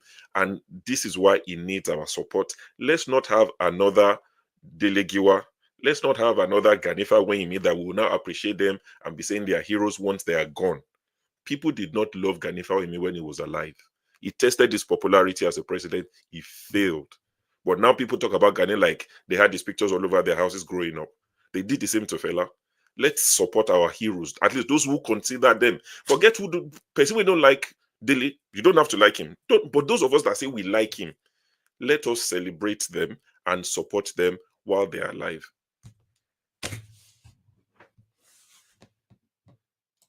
Thank you so much, Sho. I appreciate that. Let me mention, before we continue, let me mention that tomorrow on 90 Minutes Africa, we have the investment banker and development economist, Nemeka Onyeka Obi Areri, will be our guest on 90 Minutes Africa at 12:30 tomorrow. Most of you know him. He appears on channels and on Arise, and most of you requested that we should find him. We talk about economic matters sometimes on this show, but we just booked a real economist who will help us understand whether the policies of Tinubu, whether it's good for the country and whether it's going to lead us to where the government is promising us that we are going. So tomorrow, if you can join us on 90 Minutes Africa, he will be here to talk about these policies and how they are impacting the country. All right, we have 4 minutes left, and I have 5 people that would like to weigh in before the next stream. Let me. What I would say is this. I would say I will go to VA because he hasn't said anything. But I want Ovie to have 2 minutes, and then I'll give the rest of the people 1 minute each. And of course, you know, the conversation will continue in the next stream, which we have shared the link. So what? 30 seconds, please. Okay. Before you go, before the next program coming, the way you conduct this panel, you don't talk too much. You give us space to speak. But your other panelists will use your time, talk. You don't give us space. You don't give us space. That's why I don't come when you are gone, I'm gone. Because sometimes you don't give us space to speak. Okay. Thank you for that feedback. We're working on everything, and also, like what we're saying, next year will be different if you guys support us in many ways. One of the ways is to subscribe to the Iroko Post channel. We are rolling out different things that I think will make everybody happy. So let's cross our fingers. Thank you. Ovie, I'll give you 2 minutes, and then I will give Ike 1 minute, and then Jagon 1 minute. So Jagon, you guys can think about what you have to say within 1 minute. Ovie, you have 2 minutes. Let me take a shot. The difference is the first way they host this particular period, no book. The other show, that person no book. That's the difference. On show, so I won't be show friend for 2 reasons. One, you like book. 2, I know saying go get money tomorrow. So that's why I won't be friend. On a more serious note, I think the issue of Kemi, we forget easily. We had this conversation when the team first started, which is about a month ago. And I remember vividly because of the point Show made then and the point he is making now, which to me kill the argument about this whole Burara about the Kemi thing. A month ago when this conversation started, Show did not take it that serious. It was like, hey, no, but who cares about Kemi? Show was coming from the point of the reaction of the mainstream media and the media at large in UK, the way they see Kemi and the way they react to Kemi and the way they present Kemi, which is pretty much nobody knows her in that capacity. But fast forward to today, Show himself confirmed me that the mainstream media in Britain is now in conversation within themselves, which is a plus, which in a political sense, that is a big win for the actors involved, which is Kemi Badenoch. When was the last time Nigeria took their time out talking about opposition party leader in another country? Outside America, maybe. None. People are not seeing what is happening. Now, let's put Kemi on one side. There's this whole conversation about Brexit. Whether you like it or not, that is a force of populism that started from America, which ushered Donald Trump into power the first time. And as we speak today, 2024, that same spirit is taking over. The story is about immigrants. The fact that Donald Trump won the election without almost a single story, it's a signal to what Badenoch is telling us that is to come. Pay attention to what is happening in Germany. Pay attention to what is happening in France. So if you don't like Badenoch because of whoever you think she is, fine. But there are more conversations to have around what she's pointing at, which is immigrant, because Badenoch competitor is not the current leader or the current prime minister. Badenoch competitor is called Dele Farotimi, the leader of Reform Party. As we go on, you will begin to see that force. And guess where that force is coming from? You need to draw the correlation between that force and Donald Trump force and Elon Musk. So we are not serious when we begin to say, tell me, is this? Tell me. No. As time goes on, you where you did so, it doesn't matter your status. You will feel them. All right. Say, come on, we are in. Ovie, thank you. We are going to continue this conversation at the other panel, the other stream. So I will use this opportunity to thank everybody who joined us. Unfortunately, we don't have 1 minute to give all the other guys. Otherwise, they will fire me. They're powerful people here. You see an executive producer in the person of Show. It surprised me. He's the executive producer. So there's a way he looked at me and I knew that my job is on the line. So thank you everybody for joining us. All the people who joined us, forefathers, thank you. Show, thank you. Henry, Ike, VA, Madam Luke, Folly, Jagun, and what's your name again? I forgot your name. I went to the protest too. Oh, you did? Oh, you did? Oh, that's a good thing. Dan, our crack reporter. Oh, no way. No, don't tell me. See, all right. Don't tell you information. Let's start with him. Start with Poco. Let's hear him. All right, and those who are on the comment section, thank you all for all your comments. I read so many of them, and they were very interesting ones. And also people who supported us, thank you. We appreciate all of you. Alexander Gomez, AB, Alexander Gomez, Kulata, T Majek, Kulata, and AY for real, John, Kulata, Joseph K, Kulata, Top A, Alexander Gomez. We thank all of you for your support, and we see you tomorrow. I may step in the next stream. Actually, I want to hear Fukoli and know what he saw at the protest. But again, thank you everybody, and let's join forefathers. And because if we join him, maybe we can get him to exactly. Yeah, let's join him. And we have over 500 people watching right now. Please, I don't want to see 200, 250. Yeah, let's join. I will come. Let me eat my lunch. I will come and join you guys. Thank you, everybody.